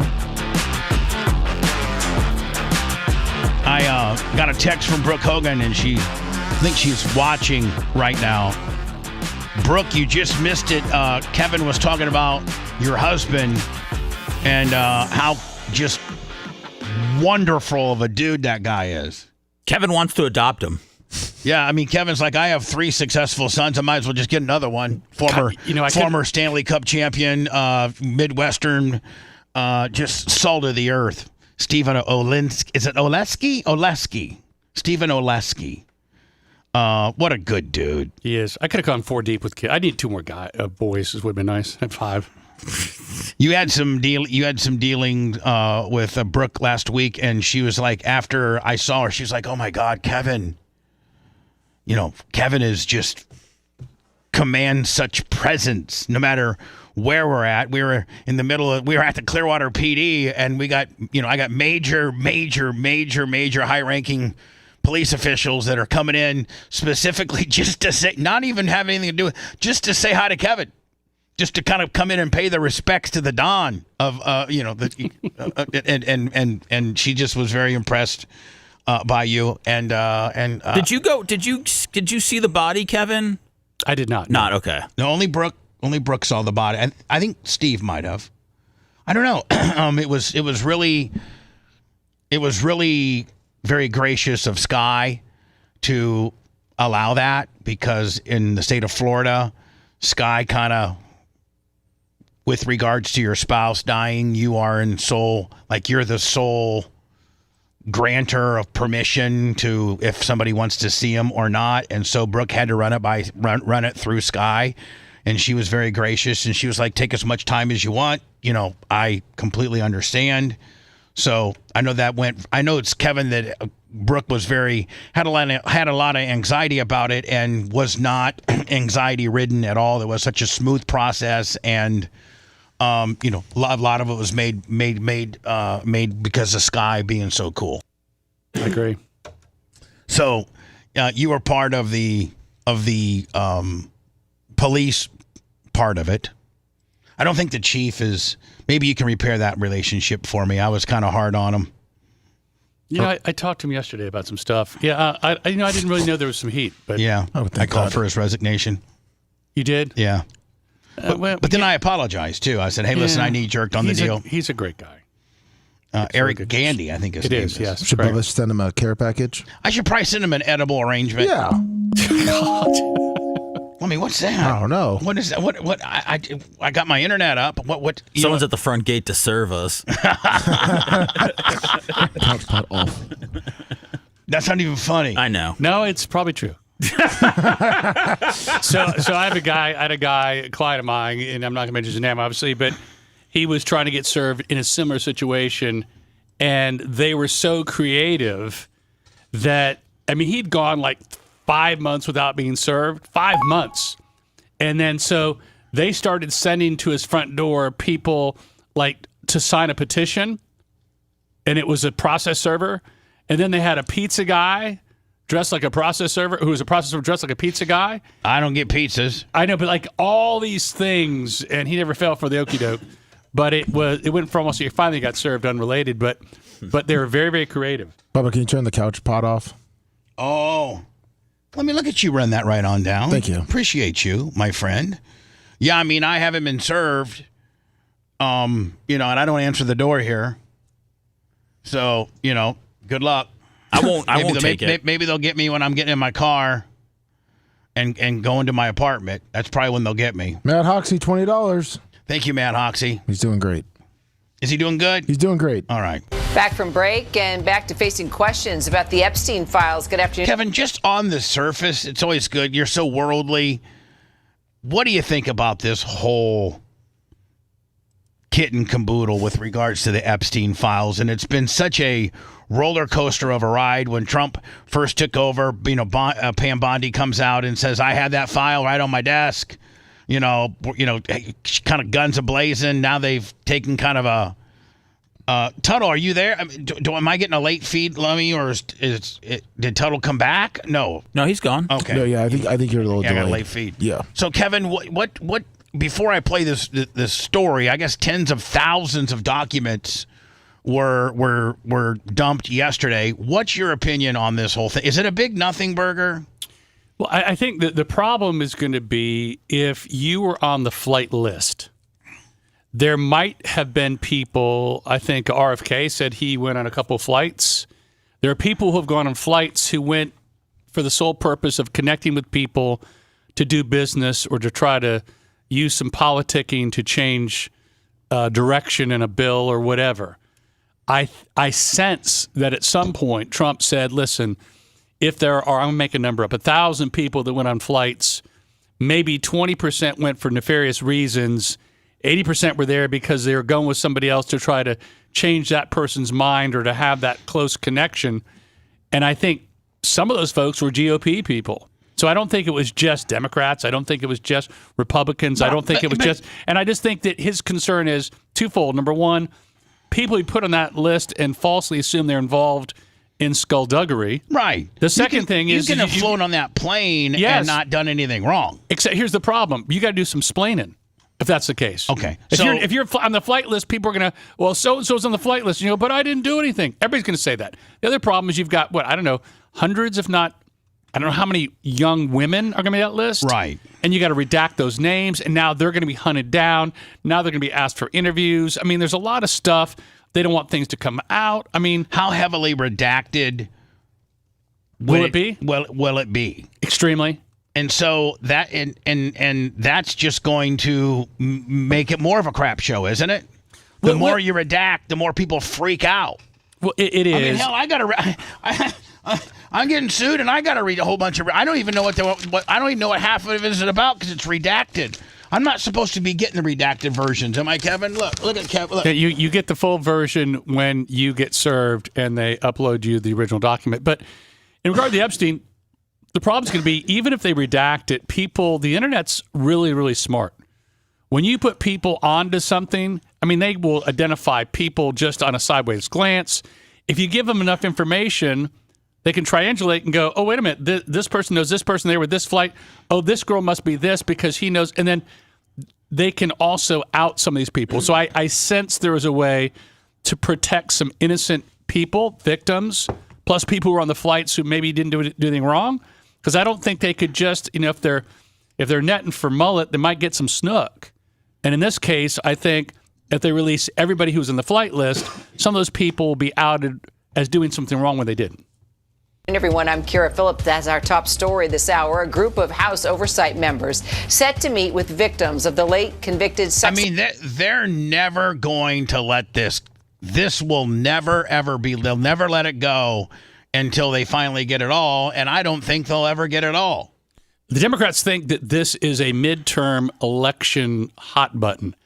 I don't think it is. For them? For them, they think the fact that Trump ran on the idea that he's going to disclose it, drop it, release it, full transparency, when he doesn't. Which he did. And they say when it's not, that somehow is going to be the way they're going to win back Congress. I think the public is two things. Do you care? I think the public is two things. One, I'm becoming less careful. Like I'm caring less. Yes. And two, but Trump did say he was going to drop it. Yes. So like I'm torn. Like, okay, I'm kind of over it. And I'm more like if Trump's on there or Republicans are on there, I like what you said earlier, and that is it doesn't mean that I was with a 14-year-old on Epstein Island. I flew on the Leota Express, from Albuquerque, New Mexico, wherever he had a place in New Mexico, to New York City. I didn't do anything appropriate. I've never been with I've never been to the actual Epstein Island. I have never been with a young child. I never participated in any of that. You're not going to find any of that. But I did fly on the plane.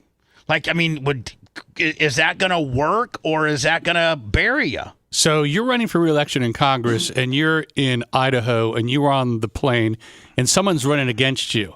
Bubba Clem on the Lolita Express. That's the least of my worry. He denied. I know for you, but we're not talking about you. The average guy. If I was a Christian GOP senator from Iowa, and I was running against this Democrat who was really trying to make me look shady. And I had been on the Leota Express and didn't have the Bubba Clem history that I have. Yes. That could be a problem. It would be a big clip. He says he did nothing wrong. We smell something. That's going to be bad. offender Jeffrey Epstein. That meeting coming amid a bipartisan push. Now, and then is that why they're afraid to maybe cut Giselle Maxwell a deal? Now, she already got moved to a country club prison where there are no walls. I mean, no fences and things like that. Right. So, and I guess she answered every question that Truthfully. that everybody that they asked her. Could you see Trump? Would it be political nightmare for Trump to cut her a deal? So let's assume that he is in his 11th hour of his presidency. I think a lot of people get pardons. And he's going to say, so like what? January 19th of 2027 or whatever the hell it is. He'll say, so what? Yes. Try to force a floor vote to release the Epstein files. That's something Speaker Mike Johnson has been trying to avoid, even sending lawmakers on summer vacation early to try to get away from the story. Justice Department reporter Alex Mallon joining me. Kevin, I think they should just come out with it because there's going to be just as many Democrats as there are Republicans. And that's what the public wants. They just want it all. They do. But do they? Yeah.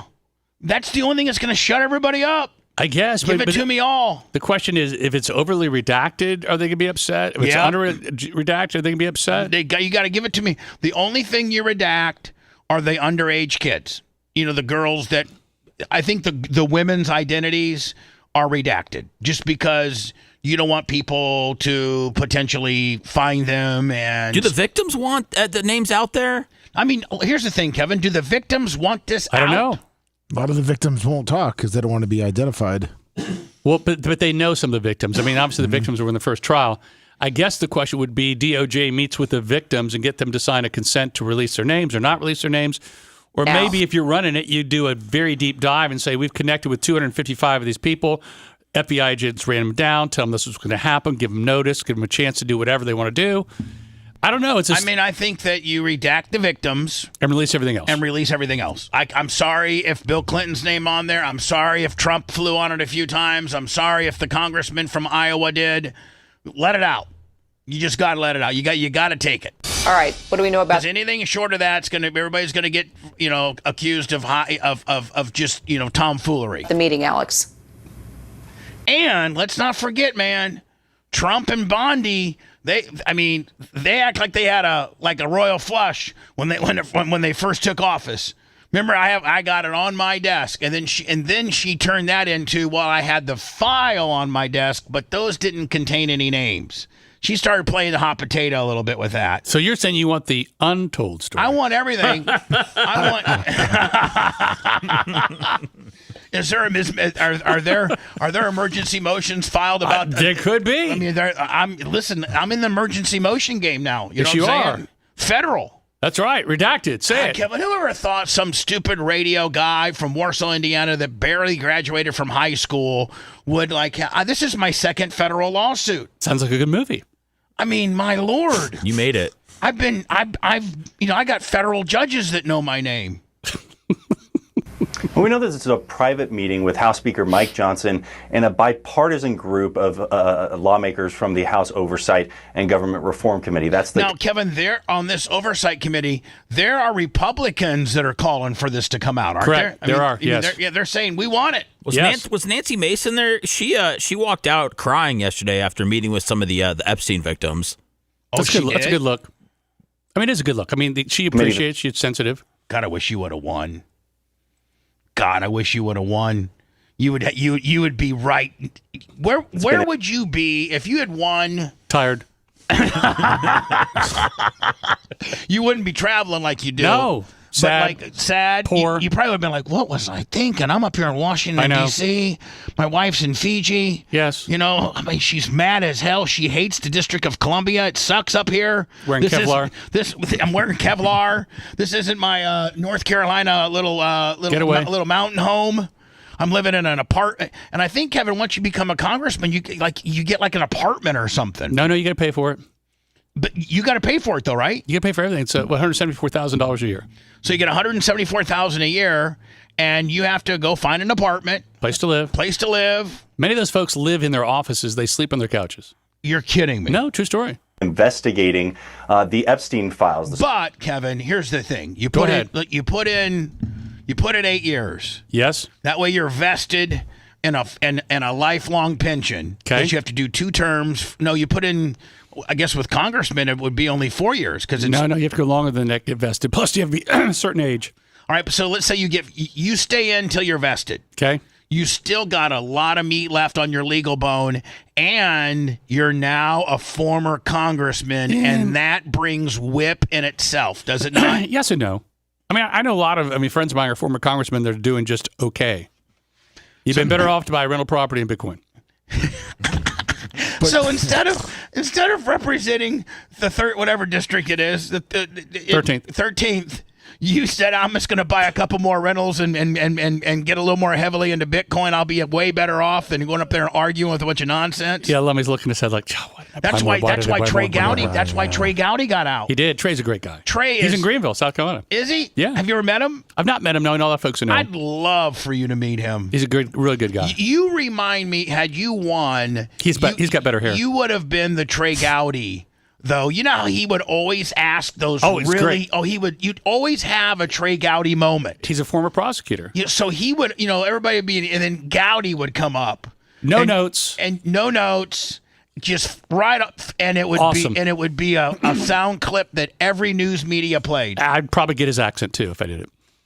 So-called Epstein files that the Justice Department has handed over at least an initial tranche. We know that initial tranche contained little in the way of new information, and it's unclear whether these victims will be telling the lawmakers anything that isn't already of public knowledge. But we've heard from recent lawmakers saying Thomas Massey and Ro Khanna have said that these victims... Kevin, do you think he killed himself? I do. I do. You really do? I do. I mean, listen, it's a great intrigue. It's a great story. It might be a great movie. But I think that it's still, ultimately, I think he probably did. Do have new information to share that the public has not been shared with. So we're going to wait and see. Let it out, man. Redact the girls' names. And then let everything else comes out. What read out of this meeting is we understand it's bipartisan in nature, so a Democrat... I think Trump would look really good if it's like, okay, I'm just going to tell you right now, I've had enough of this Epstein stuff. Other than the girls, we're going to go ahead and redact all the girls. I don't want you to know the girls' information. But what if like Saudi princes and Russian oligarchs and stuff were on there? I mean, that's right. That's what we got to go with. That could be, but that's what you got to go could with. Be bad for him. Sorry that the Saudi prince is in there. He's already killed a guy from Turkey one time. It's not a big deal. Didn't they kill a journalist from Turkey? They did. I mean, literally murdered him. There's footage of him walking in and never coming out. So let me ask you this for a second. You're a Saudi prince. And you don't want me to be a Saudi prince. And you're on the manifest, okay? Uh-huh. And you say to Trump, listen, I don't want this to come out.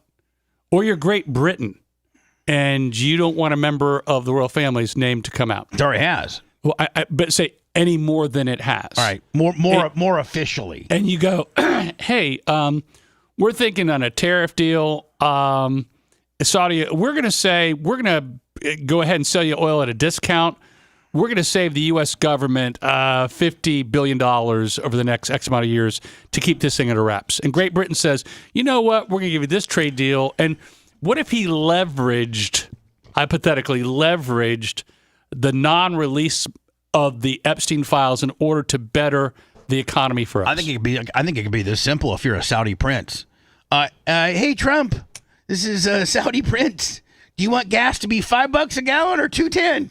Because I can make it either one. Which one do you want?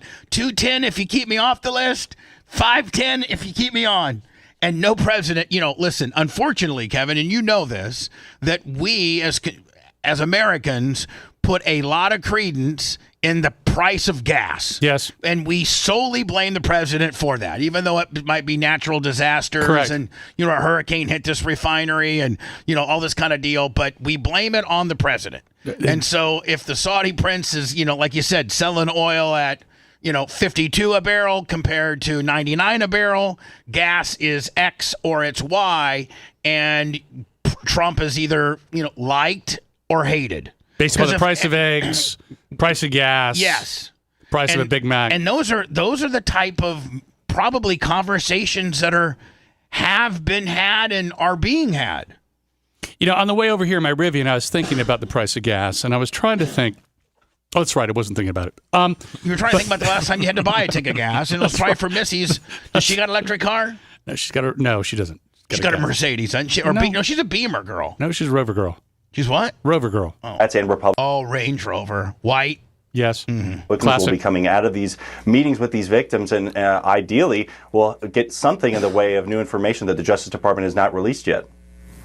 So Republican Thomas Massie and Democrat Ro Khanna are trying to force this floor vote that would put every House member on record about releasing these files.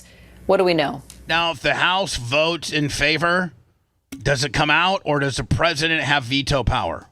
He has veto power, but I think that, he is working in concert with Congress. I mean, this is nothing at this point is happening, at least in Congress, without Trump putting his finger on the scale. No, he's driving the bus. Listen, this is his world right now. He's calling every shot. Yeah, they want to do this in the way of what's called a discharge petition. And essentially, Massie says that right at 2 p.m. right now, when the House returns, he's going to file for a discharge petition, which will basically, they need 218 lawmakers to sign on to in order to bypass House Speaker Mike Johnson and bring this bill that they've crafted to the floor that would force the Justice Department to release the entirety of its holdings regarding Jeffrey Epstein with victims' names and other things redacted. Now, both Khanna and Massie say that they do have the votes to do this using mostly Democrats, but Massie also has a small group of Republicans that would, he says, get it over the line. That would basically clear the way for 7 days after they do get those signatures for that bill to be brought to the House floor. But then again, Kara, it would need to be passed by the Senate and then ultimately signed by President Trump. And it's just not clear whether he would be willing to do that, given the Justice Department's resistance thus far to handing over the entirety of the Epstein files. They cite saying that it's basically the remainder of the files that they are declining to hand over pertain to sensitive information, potential child pornography in their words. And that is something that they are going to be resistant. I could expect. I think that they're using that as an excuse, potential child porn, because that can all be redacted. Yes. I mean, so I mean, I think that's a little bit of a cop-out. I agree. That if that is ultimately passed, that they would even probably go to court because it's just not typical for the Justice Department to willingly hand over internal investigative files that might include information that's damning about uncharged parties. All right, we'll track the meeting for sure. Alex, thank you. You're the uncharged parties. So what does that mean? That means lawmakers who were on the flight who didn't do anything wrong, or people who were on the flight that didn't do anything wrong, that they can't connect any nefarious activity. So that means releasing information on uncharged parties. So that means if you work for Big Sugar and you went on a trip with a lawmaker to try to lobby them for some benefit for sugar in the state of Florida, and you went there, didn't do anything, went to your room, called your wife every night before you went to bed, didn't do one other thing, and your name shows up on the list, you would be an uncharged party who didn't do anything wrong and can't be connected to any nefarious sexual encounter with anybody. And I think that's the concern, because I think regardless of what you said, and go back to what I said originally, when you release all those names on all the flights and all the manifests and all the logs, you get some innocent people that get brought into it that can't unring that bell. How do they go back and say, well, this guy was a bad guy, but I wasn't a bad guy? Oh, I'm a bad guy. Well, I know, but that's a different story. But I'm really not a bad guy. Let me show you this picture. Oh, my gosh. Stop it. Just stop it. When little Nick was in the hospital. Oh, gosh, just stop it. Who was there? Just stop it. Uncle Bubba. Bubba the Love Sponge. Uncle Bubba. When you're there in the hospital, who's there for you? Uncle Bubba. Was that was that after the crash? No. I was going to say he looked way younger. No, it's when he broke his arm skateboarding. Oh, okay. If you love that segment, then check out BubbaArmyHQ.com and do a deep dive on past shows. The Bubba the Love Sponge Show will be right back.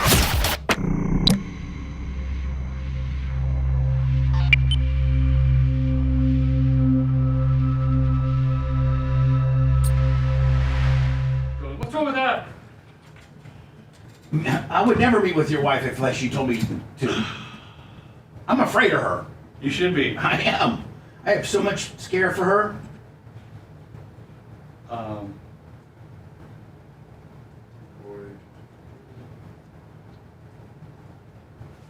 wonder how many pre-solds we sold. They can find out at the end of the day, right? I bet you they can. They should be able to. I mean, the money's got to go somewhere. Exactly.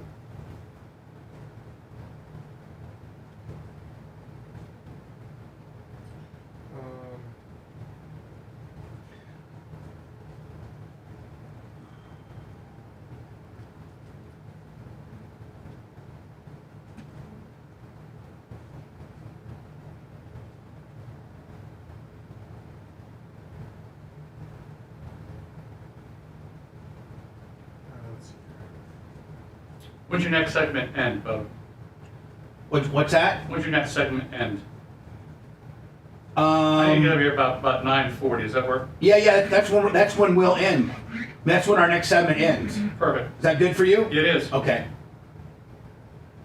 Keep me posted on, I will. Whatever you think or whatever I need to do or.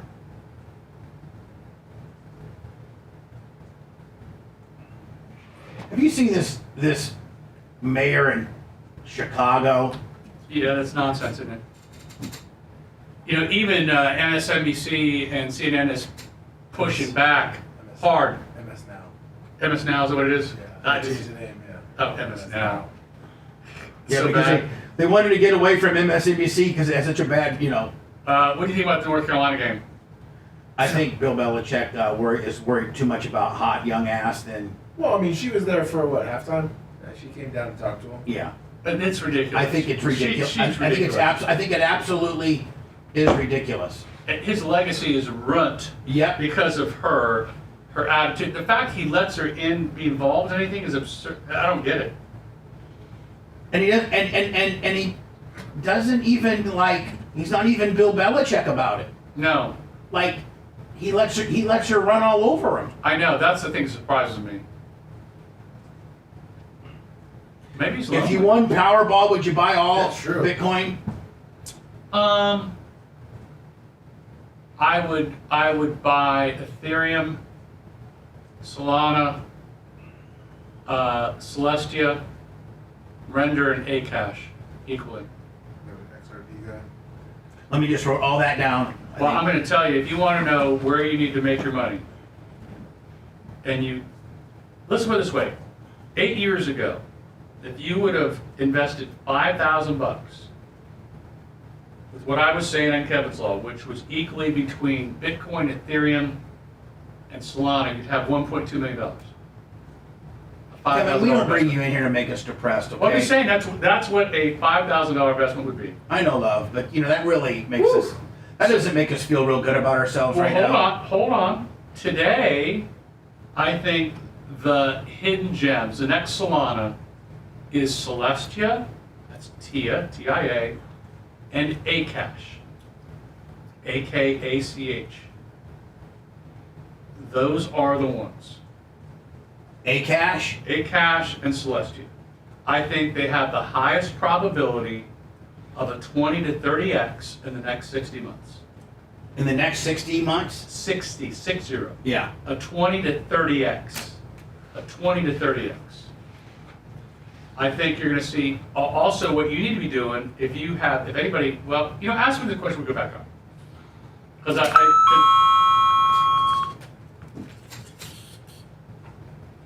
held on to XRP. What's that? I held on to XRP. XRP is great. Yeah, well, now it's just again, back to. I know. Thundering. How do you feel about meme coins, Kevin? Well, a meme coin, the problem with meme coin is it's all hype. It's like Texas, they take it to Texas, a big hat, no cattle.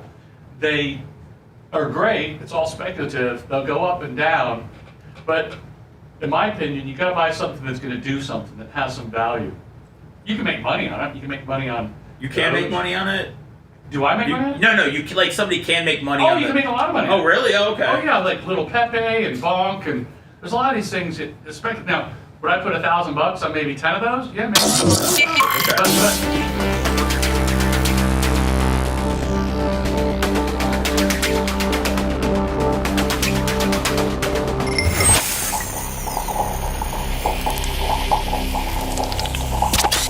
Broadcasting live from the Aquabedo studios. Aquabedo.com/Bubba. It's the Bubba the Love Sponge show. So, Kevin, two things. Wednesdays are really good for us. And good. When you and I need to keep in better contact. I agree. It's all your fault. You and I literally have been friends for 25 or 26 years. That's true. Been just a really good friend of mine. I think I've turned you on to some good clients. You have. I'm appreciative. You've given me some advice that I've listened to and done well, and you've given me some advice that I've blown off and ruined my life. But that being said, I love the dynamic that you bring when you come into the show. It kind of gets you in the mix. We kind of do a cross section of just, and you know what? I still to this day probably owe you an apology. Remember one day, I don't know what I was thinking, but I had Janessa in here and we had you in here and we were going down I was going down rabbit holes that I knew I should. I just don't know. I don't know. Sometimes things just get away from you. Well, probably not. You're a little but you do. I get it. Actually, that's the people that keep you in business. People that that's things. True. God bless them. Thank God for people like me, Kevin, or you wouldn't have a job. That's true. I mean, if you didn't represent people that were things got away from them, you wouldn't be nearly. You wouldn't have the Bitcoin, the real estate, the fancy car, and the hot wife. True. But so one day I had you in here where I just had my head up my ass. We were just talking about stuff we shouldn't, but I know the topics to talk about with you, and I really like your dynamic. And so when you do have an extra Wednesday from time to time, give me heads up. I will. And let's do this more often. And you know what? Usually, I'm not part of a lawsuit that you have to dance. Usually, I don't know. Yeah, well, no, but usually I'm part of a lawsuit that you can participate in. Yes, that's correct. What I'm saying is, you can take it, look at it, right, be involved. Call up Brian, whoever. Or call in Gina, or call in Steve, or Jay, or Dan. Sure. In fact, Jay's got something for you that he'd like you to look at. I understand, and I think you know what it is. I do. Yeah. So Jay kind of needs your schedule, but okay. Anyway, thank you for all that you do, and I'd like to have you back anytime you can. But I get depressed sometimes because remember, Lummy, 5 years ago, 4 years ago, Kevin was like Bitcoin, Ethereum. And so I started taking like 50 and 60. I don't make a lot of money, but I started taking like 50 and 60 and $80 a week. Sometimes it'd be $60 a week. A couple times it'd be like $150 a week. And I just started, through Robinhood, which is for rookies. Like Kevin has cold wallet storage and all that kind of stuff. I was just doing it straight through Robinhood. And I was able to accumulate 1.24 Bitcoin. Which is That's big. awesome. That's awesome. Now, hold on. No, it sucks. So I was able to accumulate that, and I think my average price was like $28,500. Gotcha. And I had like 4 Ethereums. Fantastic. And I don't know what I think my average price on that was like maybe does this sound like $1,250? Does that sound right? No, that's way too high. Well, $1,250. That's what I meant. Yeah, that's what I meant. That's right. Okay. That sounds good. I think I was in the somewhere between that and $1,500. So I don't even know what it trades at today. 34, 35.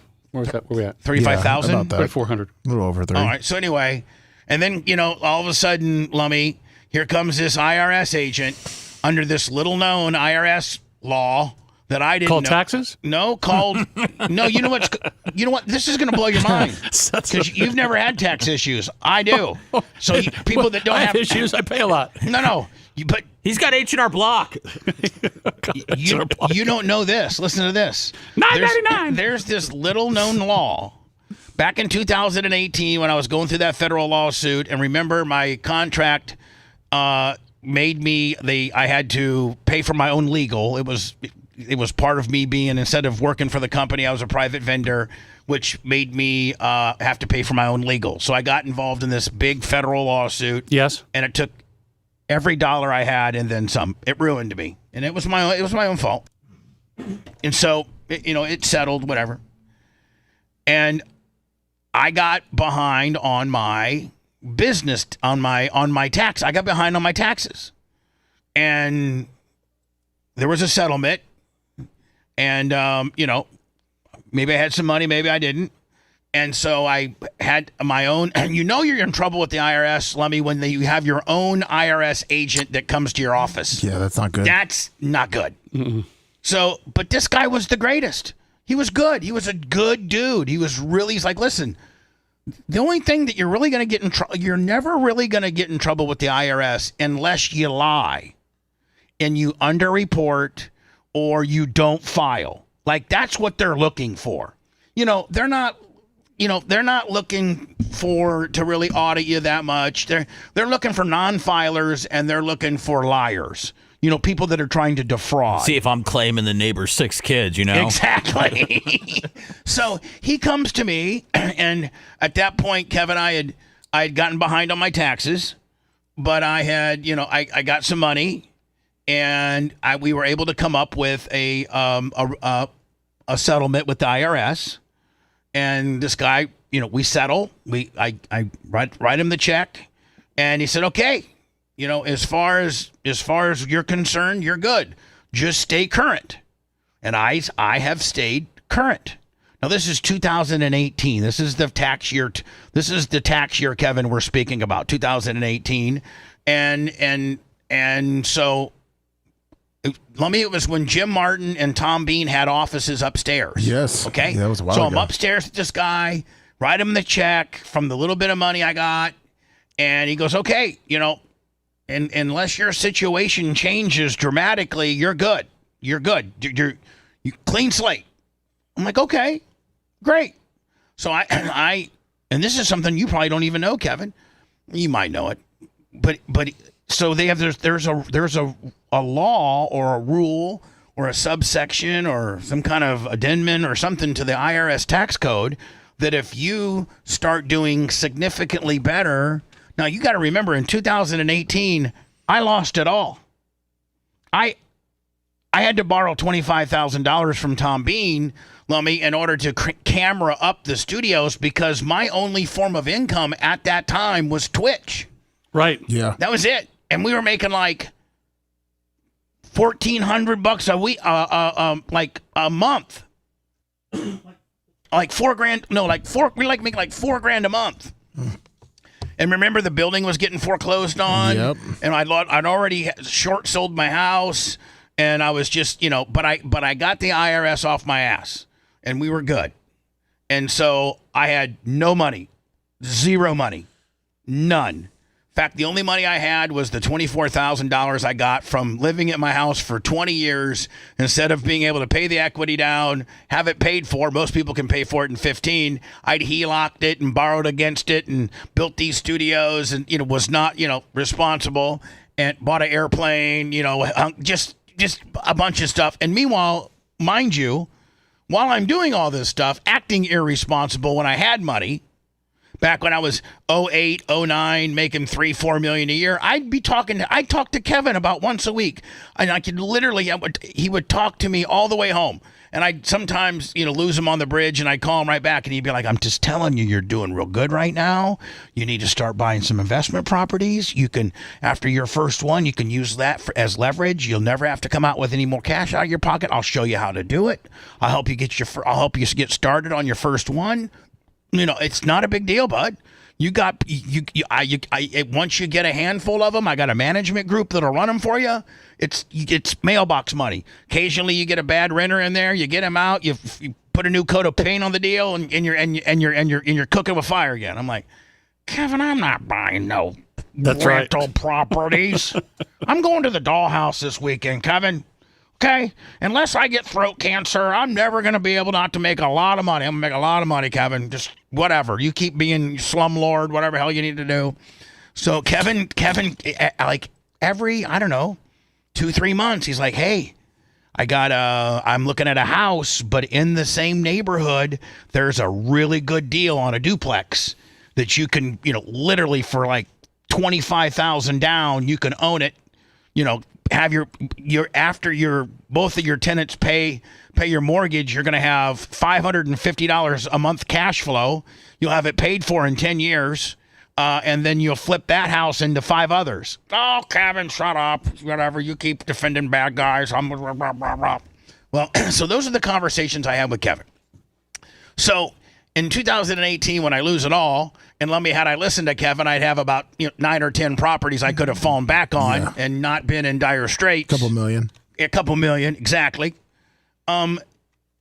There's this little known tax code, Kevin, that if you start doing significantly better than when you settled, they have the right to go back and collect the discount they gave you. So 2 years ago, under Biden, remember when he hired the 96,000 additional IRS agents? Well, those were all cold case people. Men and women agents that went into the IRS cold case files and, tried to go and reopen them. Next thing you know, there's a woman driving, I'm not kidding you, a 2009 Saturn from New York that's got an IRS badge at the gate. Jeez.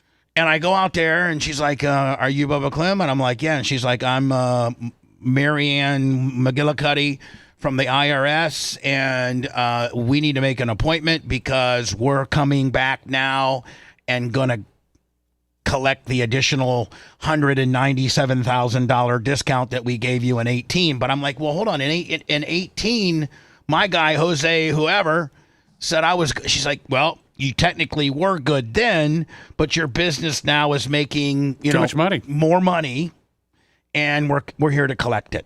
So, Lummy, I had to sell my Bitcoin and Ethereum, and it just makes me sick to my stomach. And I cannot buy any of it until and this IRS issue that I have. I had to hire a IRS attorney. Kevin, you just can't hire. You gotta hire. Very specialized. Yeah, it's very specialized.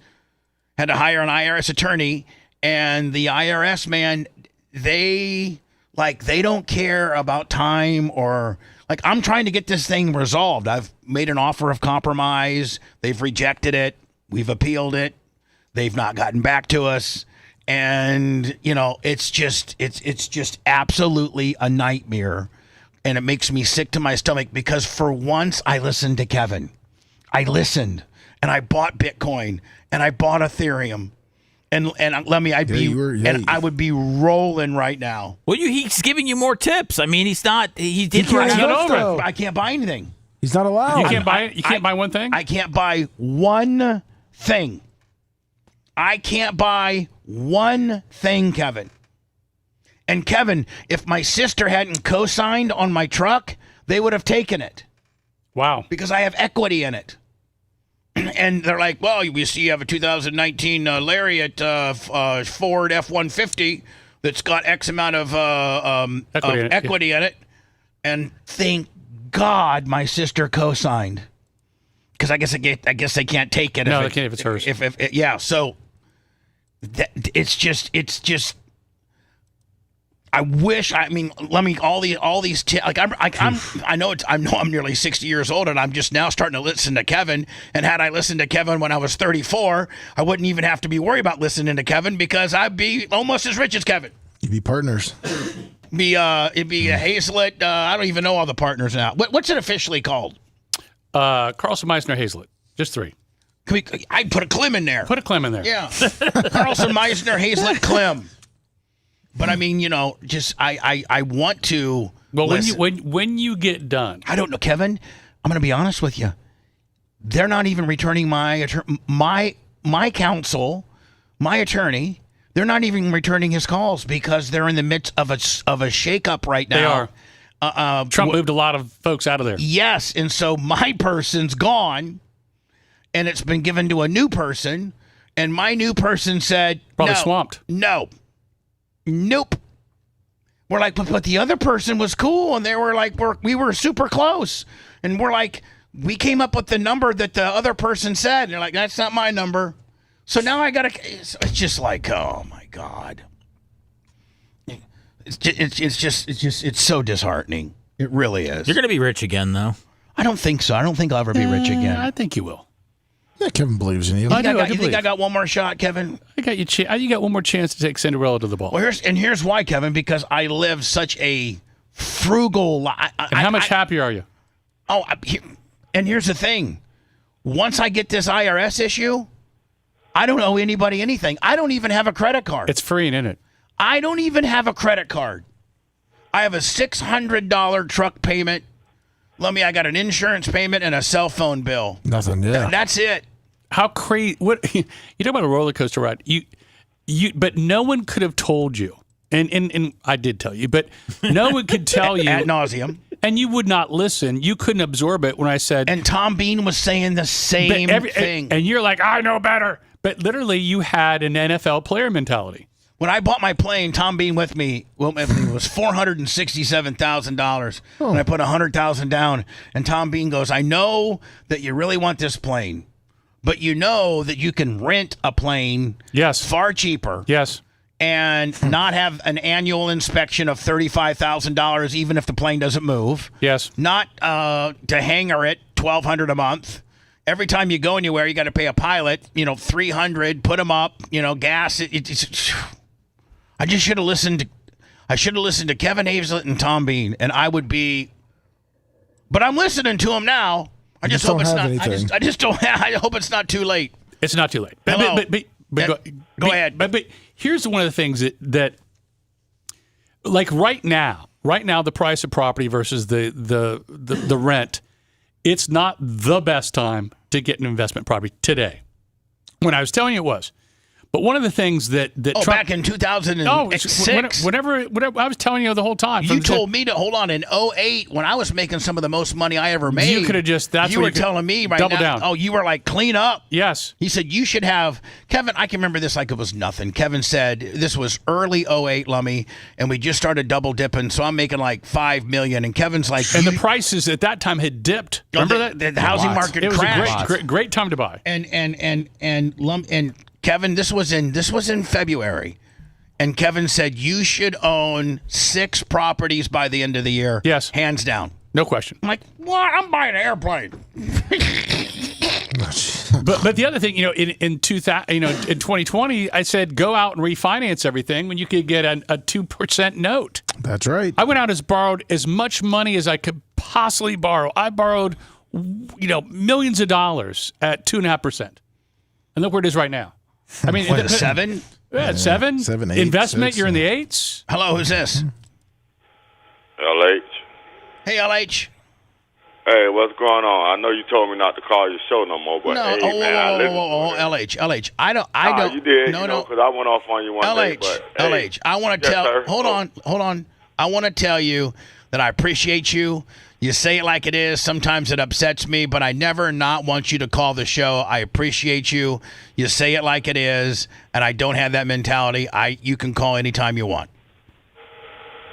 Okay, but you might change your mind what I'm about to say. Okay. Because, you ain't talking about nothing updated. Like, ain't no news. Your show is all about you, what you had, and all that. The Hulk Hogan, like Laska said, what we going to talk about after Hulk Hogan? You ain't talking about going back to politics. You talking about the Epstein. Man, that's been going. Ain't nobody talking about that no more. Well, it was a lead story. It was a lead story on ABC. This is what I called for. Epstein was the lead story on ABC. Came home and told me. And CBS. Mm-hmm. Hello? Yeah, go ahead. This is what I called for. The AI. My girl came home and said, my people are crazy. The grandmother had 10 grandkids, and she killed them all because she got tired of babysitting them. Where was that story at? I don't know. She came home and told me that. Well, I say that's fake news. So I say, I know if they don't talk about it, I know it's not real. And I say Bubba would have brought that. That's why I came on at 6 o'clock this morning. I say Bubba going to talk about that. None of that. I ain't heard nothing except Epstein. I'm gonna tell you right now, it wasn't on my news. It wasn't on my news cycle. That's what I'm saying. I'm looking for, like Charlie used to call and say, what content you got? no matter what. LH, here's the deal. Here's the deal. You're never going to be happy with anything that I do. So you know what? All about Bubba. No, you know it is.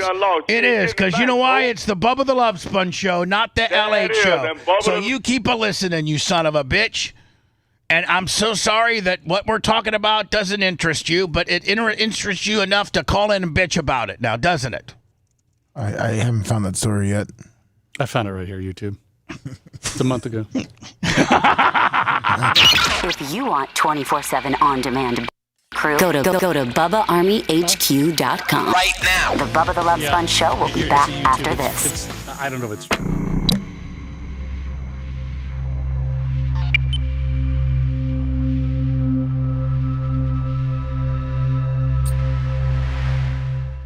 All right, Kev. I'm out of here. Keep me posted if you hear anything. But I will say this parting, Trump now allows you to buy crypto in your 401k and IRA. Oh, nice. Oh, really? That's huge news. That's huge news. I'm going to buy probably 200 Ethereum today. Whew. In my IRA. Wow. And it will grow tax-free. Hey, So that is what, if anybody out there who has an IRA 401k, they can now buy crypto in their 401k. And you would highly suggest.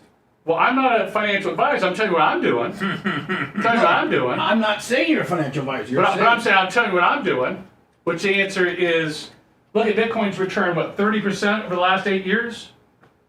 How's the stock market doing? Not doing 30%. No. So I think Ethereum will go to probably 15 in the next 3 years. Where does Bitcoin go? Bitcoin goes to 500. It goes to 250 within a year. Doubles. But I'm looking at the 10 and 20x plays. That's the Celestia. That's the Akash. That's the Render. Those are 20x plays. So hypothetically, if your sister had a Coinbase account and your sister received a gift and invested the money, your sister's Coinbase account might do really well. My sister's? Your sister's. Just hypothetically. Yeah. Hey, just so you when you walk away, Kevin, that story is it's a story. It was a story I saw from a month ago on YouTube. Yeah, no, that's what I'm saying. Well, I mean, did we have a story about... It's a written story. It's a story, not real. Somebody said that I predicted about the 11-year-old that got pregnant by this, and I said it was the stepdad. You said it was probably the stepdad. I think... And you were right? And I think, somebody told me I should play it right now. Oh, wow.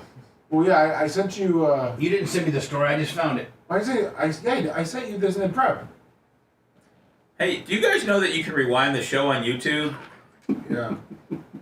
I did send you the story. You guys missed something? You mean... Today I said that it came out that he was the father. I didn't tell him Cardano. I like Cardano. It's just not the 20x. Can you hear me on that? Yeah. I'm just referring. Tell him I don't like Cardano because I don't think it's going to 20x. I have a lot of Cardano. So my takeaways, those on the hot mic, are going to be ETH, Sol, which is Ethereum, Solana, and then my 20x. I'm looking at Celestia, Akash, and Render. I also like Chainlink, but that's kind of where I am right now. I sent you the story, Bubba, the one I sent, where they arrested the grandmother too. Oh, great! You got a 2.7 rate. That's awesome. That's why you get that 2.7 is amazing. Don't pay it off, by the way. Do not pay more on that mortgage at 2.7. Let it cook. Who's got you? Oh yeah, you did send it to me. Yeah. What else are people saying here? But I mean, that's sort of the news story of from a week ago. So I'm good. But the update is they arrested the grandmother. Again, Solana, Ethereum, Chainlink. I really like Celestia and Akash. You got to hold these for 5 years, though. These are not short-term investments. My opinion. I have Cisco in my 401k. You can now, in your 401k and IRA, buy ETFs. And right now, they're offering it Bitcoin, Solana, and Ethereum. So you can buy Ethereum through ETF in your 401k. I think that's it. I think everybody's writing it down. There you go. XRP, I listen, I had XRP, I sold XRP. I just don't think it's going to grow. It's going to top out at $3. There you go. I know, I like XRP. I don't think it's going to 20x. So it will probably sit around $3. Well, I'm not saying it is or isn't. It could 8x or whatever, but I think Ethereum and Solana are better. Everything's Evan's only dealing 20xers. That's how fucking pimp he is. Well, no. Ethereum and Solana are going to do really, really well. I have Cardano. I have ADA. I still got a bunch of it. I've not sold any. I'm not buying more. I'm staking everything. So I am growing like Solana every day. I know people are XRP people. But I'm staking everything. NFTs, what I'm going to do next. Yeah. NFTs? NFT, yeah. Non-fungible tokens.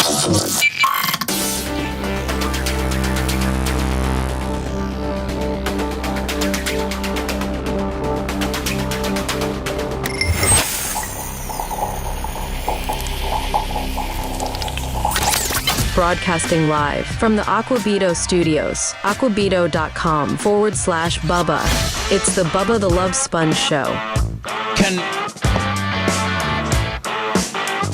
Can I, by the way, the Bubba the Love Sponge Show and the movie premiere VIP red carpet experience for Video Killed the Radio Star this Friday is still happening.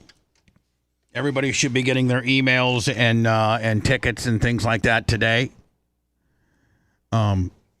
Is it me or is, and I want you guys to set me straight. By the way, Video Killed the Radio Star. If you go to Apple TV, you sign into your Apple TV account. You first of all have to create one, but do that if you could for me.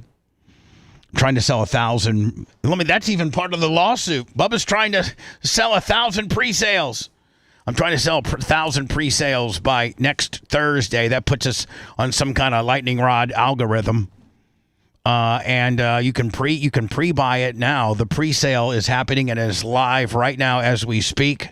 Apple TV, search Video Killed the Radio Star. Click. I think it's the second one down, and it's $14.99. It's a $5 discount. I think we've got links posted. I feel like I've seen them in YouTube today. We have. Yeah. It's all over. Link it up, Lummy. It is. It's about to link it up. That's what I'm going to do. Since 6:30. So is it me, or is LH impossible? As a listener and being able to have a point-counterpoint conversation like the way we do amongst either ourselves or callers or guests, or is it just like he's just a one-way talking hog and it does not have the ability to listen or give anybody an opportunity to speak? Yeah, I think it's hard to have a conversation with him. When he has an issue with the show or stuff we're talking about, I'm interested to hear what he says, but you guys have to have the back and forth. Yeah. So someone's gotta go ahead and let the other person lead the conversation. And I try to be like, I kind of baby faced today by saying, he's like, you told me not to go record the show again. I'm like, you know what? I'm sorry for that. It's probably but when he acts that way, I really don't want him to call the show because you're not going to constructively get anything done. You can't talk to him and say, hey, LH, you know what? We didn't see that story. Oh, as a matter of fact, Lemmy's looking at it now, and it looks like fake news. Yeah. So, like anybody who listens to the show, they're like, okay, we're tired of you talking about Hogan. We're tired about this. Tired of talking about your life. Isn't that what strong personality radio people do? Is talk about a little bit of their life? That's what entertainers do that do what we do. There's a portion of reminiscing. There's a portion of what you're struggling with in life. There's a portion of what you've been through. There's a portion of what is in your front windshield, and there's a portion of what's in your rear view mirror. And there's no equation that I walk into the studios every day saying, I'm going to talk about so much of this, so much of that. I got Seth and Lummy that prepare me well. They know the stories I like. We get to the ones that we can. Mark from Tarpon, $100. You didn't say pre-sale. Well, he said lawsuit, schmawshoot. He's already a lawsuit, schmawshoot. Roll on Friday. He's already got the he did that. Oh, earlier. you wouldn't believe. So I've been, trying to navigate through this, promotion of Video Killed the Radio Star, that it's available now for pre-sale on Apple TV, while, having this lawsuit in my hand.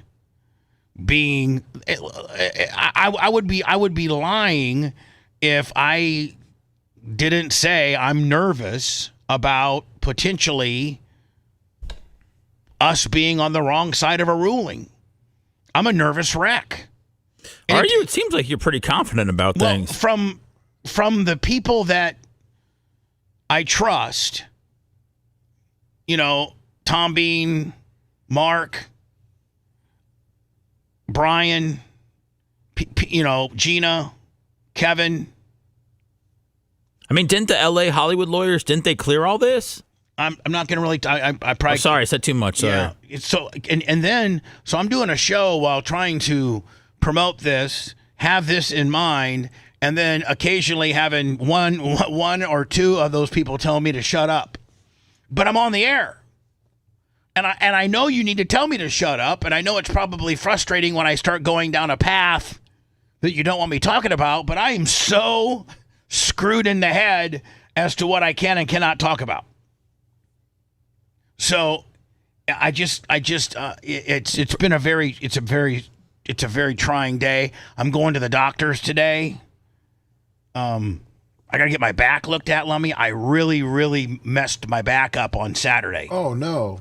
So I got to let all the powers to be to know that, from like 2 to 4, I think I'm getting an MRI or something like that, but I'm not available. And I'm assuming that might be when, big time stuff's being done. I need to be in the MRI machine with my phone. Are you gonna have Merch Crick taking your calls for you? No.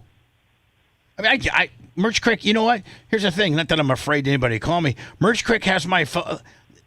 The first time in the history of me ever dating, being engaged to, or married to anybody, Merch Crick is the first woman that I've given my passcode to my phone to. Oh, wow. She has the passcode to my phone, and if she can go through any part of my phone she wants. I don't have anything to hide. I would be real trepidation. I'd have real trepidation about going into your internet history. Into my history? Yeah. She can go into my history all she wants. Well, see some devious activity. Probably. Some of which maybe involved her. Oh, goodness gracious. I mean, we get freaky. Yeah, no, I would assume so. Yeah. Hello, who's this? Nice. Hey, Bubba, it's South Tampa. Hey, this does not sound like a guy who is 4-0 in lawsuits. Listen, sir. Hold on, sir. This is federal. That's a whole nother ball game. And I haven't even been served yet. I don't even know if I'm the right party that they're suing. So I'm not even in the game yet. So I got to walk lightly because I'm not even in the game yet of a lawsuit. And I'm not the owner of this project. So I'm not trying to be overly arrogant and say, "Oh man, sue me because I'm going to be I'm 4-0. I never lose." I'm 4-0 with a jury trial. This is not going to be seen or tried in front of a jury. There's going to be a judge that makes a ruling on this, and probably today, right? I've not had a lot of that, sir. I'm 0-0 with regards to that. This is uncharted territory for me, and including but not limited to, I probably shouldn't be talking about it. Well, I love you, buddy, and I will tell you this. You're going to get a win this weekend over the Goshen Redhawks, all right? So you got that going for you at least. My alma mater. If we lose to Goshen, it's over. In fact, Warsaw should beat Goshen by 50. Homer Rick Meyer, by the way. And Bubba's interception. And my middle screen interception.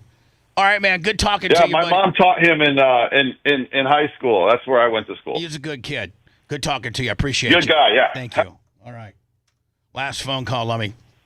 Anyway, go to Apple TV. I'd love to get a report back from the people that Lummy are putting this documentary together. As did our first day pre-sale was like. Do you think we did over 100? Oh yeah, easy. You think so? Oh yeah. You think we did over 100? Just from the texts and people I saw, easy. I would say that I would. My prediction would be we did about 100 today. Apple TV. Go to Apple TV. Sign in. Search "Video Killed the Radio Star." Buy it for $14.99. It drops and is available for you to watch next Friday, the 12th. Last call of the day, and I'm out of here. Go ahead. Hey, Bubba. I was listening here and there. I don't have Apple at all. So is there a way that I can get the pre-sale? No, I think you have to wait till next Friday and go to Amazon Prime or Google Play.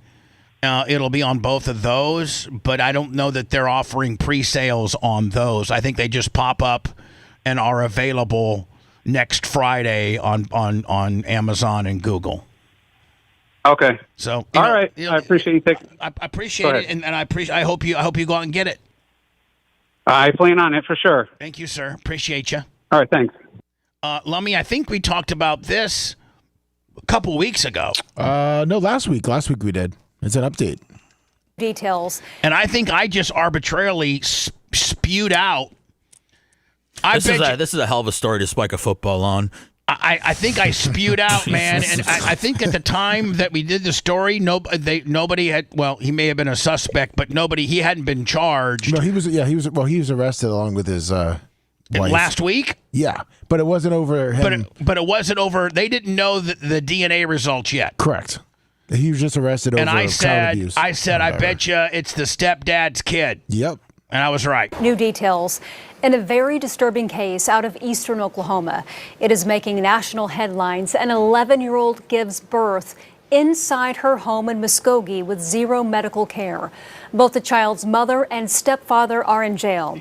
And now they face even more charges after new results of a DNA test reveal who is the father of the baby. News 4's John Hayes talked to investigators today. And John, first of all, this is ghastly, man. An 11-year-old girl. How sure are they of this latest development being correct in the case? Ghastly is the right word, Kevin. Very serious allegations here. The Muskogee County District Attorney's Office tells me a DNA test says there's only a 0.1% chance that the child's stepdad isn't the father of her baby, but prosecutors are now dropping the hammer. It is Jesus Christ. Horrific. Horrific allegations made against this Muskogee County couple, Dustin Walker and Cherie Walker. Both of them arrested earlier this month after their 11-year-old child gave birth in their house, and they claimed they didn't know she was pregnant. Muskogee County Assistant District Attorney Janet Hudson says, the 11-year-old child was obviously raped. She cannot give consent by whomever this person is. Our affiliate in Tulsa spoke with a woman who said she was the 11-year-old's grandmother. We didn't know this was happening. Who wanted to go by Michelle about who could be responsible. She keeps telling us that it was the little 12-year-old boy that I used to keep. I babysat. Regardless, Hudson says they tested the stepfather, Dustin Walker's DNA, and on Saturday, the results came in. Hudson says the test did more than keep him in the running. It found with 99.9% probability he is the father of the new baby. That is the allegation, and that is the report from OSBI on the DNA. Both parents are facing dozens of charges tied to the new mother and their 5 other younger children. Dustin Walker is accused of child sex abuse and neglecting 6 kids. Cherie Walker is accused of enabling his abuse and neglecting the kids as well. Hudson says she just keeps going back to the little girl who shouldn't have to be a mom. She would have conceived when she was approximately 10. The trauma that she has endured, I cannot fathom. And the community as a whole is outraged with what has occurred. Tough. Hudson says her office is taking each of these allegations very seriously, but with caution, noting the couple's charges are potentially punishable by up to life in prison. How about death? Yeah. The dad did it. He had sex with a 10-year-old. Another grandma got arrested, too. Grandma of 11-year-old who allegedly gave birth to stepdad's baby is also arrested, for probably neglect, not paying attention? Yeah, 6 counts of child neglect. She's the one who said that it was probably a 12-year-old that she was babysitting. Oh, blaming it on some poor little 12-year-old. Yep. But really, it's the stepdad. Go get your... I'd like to... maybe the Bubba Army will surprise me in the midst of going through federal lawsuits trying to get this thing... If you're going to the premiere on Friday, you should be getting an email today. If you don't get your email, get a hold of us. Lummy, myself, Seth, whoever. And we'll get you one. I think, Lummy, each ticket comes with an ad one. And please go to Apple TV, search Video Killed the Radio Star, and get me a pre-sale today. I'd appreciate that. Been a rough day, been a rough week. And I'm going to the doctor at 2 o'clock, Lummy. Good luck. Seth, see you later. Adios. Thanks for letting me finish. You've been listening to the Bubba the Love Sponge Show, starring me, Bubba the Love Sponge, co-host and show historian, Lummit. It's Seth, co-host and president of podcasting. It's Brian Matroni, king of counter programming. You're wiring up. It's Mini Macho. The BRN agent, Thomas Buttoned Up B. Co-host, Dr. Dan Diaco, Esquire of Council. Co-host, J. Diaco, Esquire, the Spitting Cobra of Council. Now, time for the legal disclaimer. Exactly. The Bubba the Love Sponge Show is intended solely for the enjoyment of our listening audience. Any rebroadcast, retransmission, or other use of this show without express written consent of the Bubba Radio Network is prohibited. We must dissuade him of this delusion. Until next time, always remember... I'll repair hello.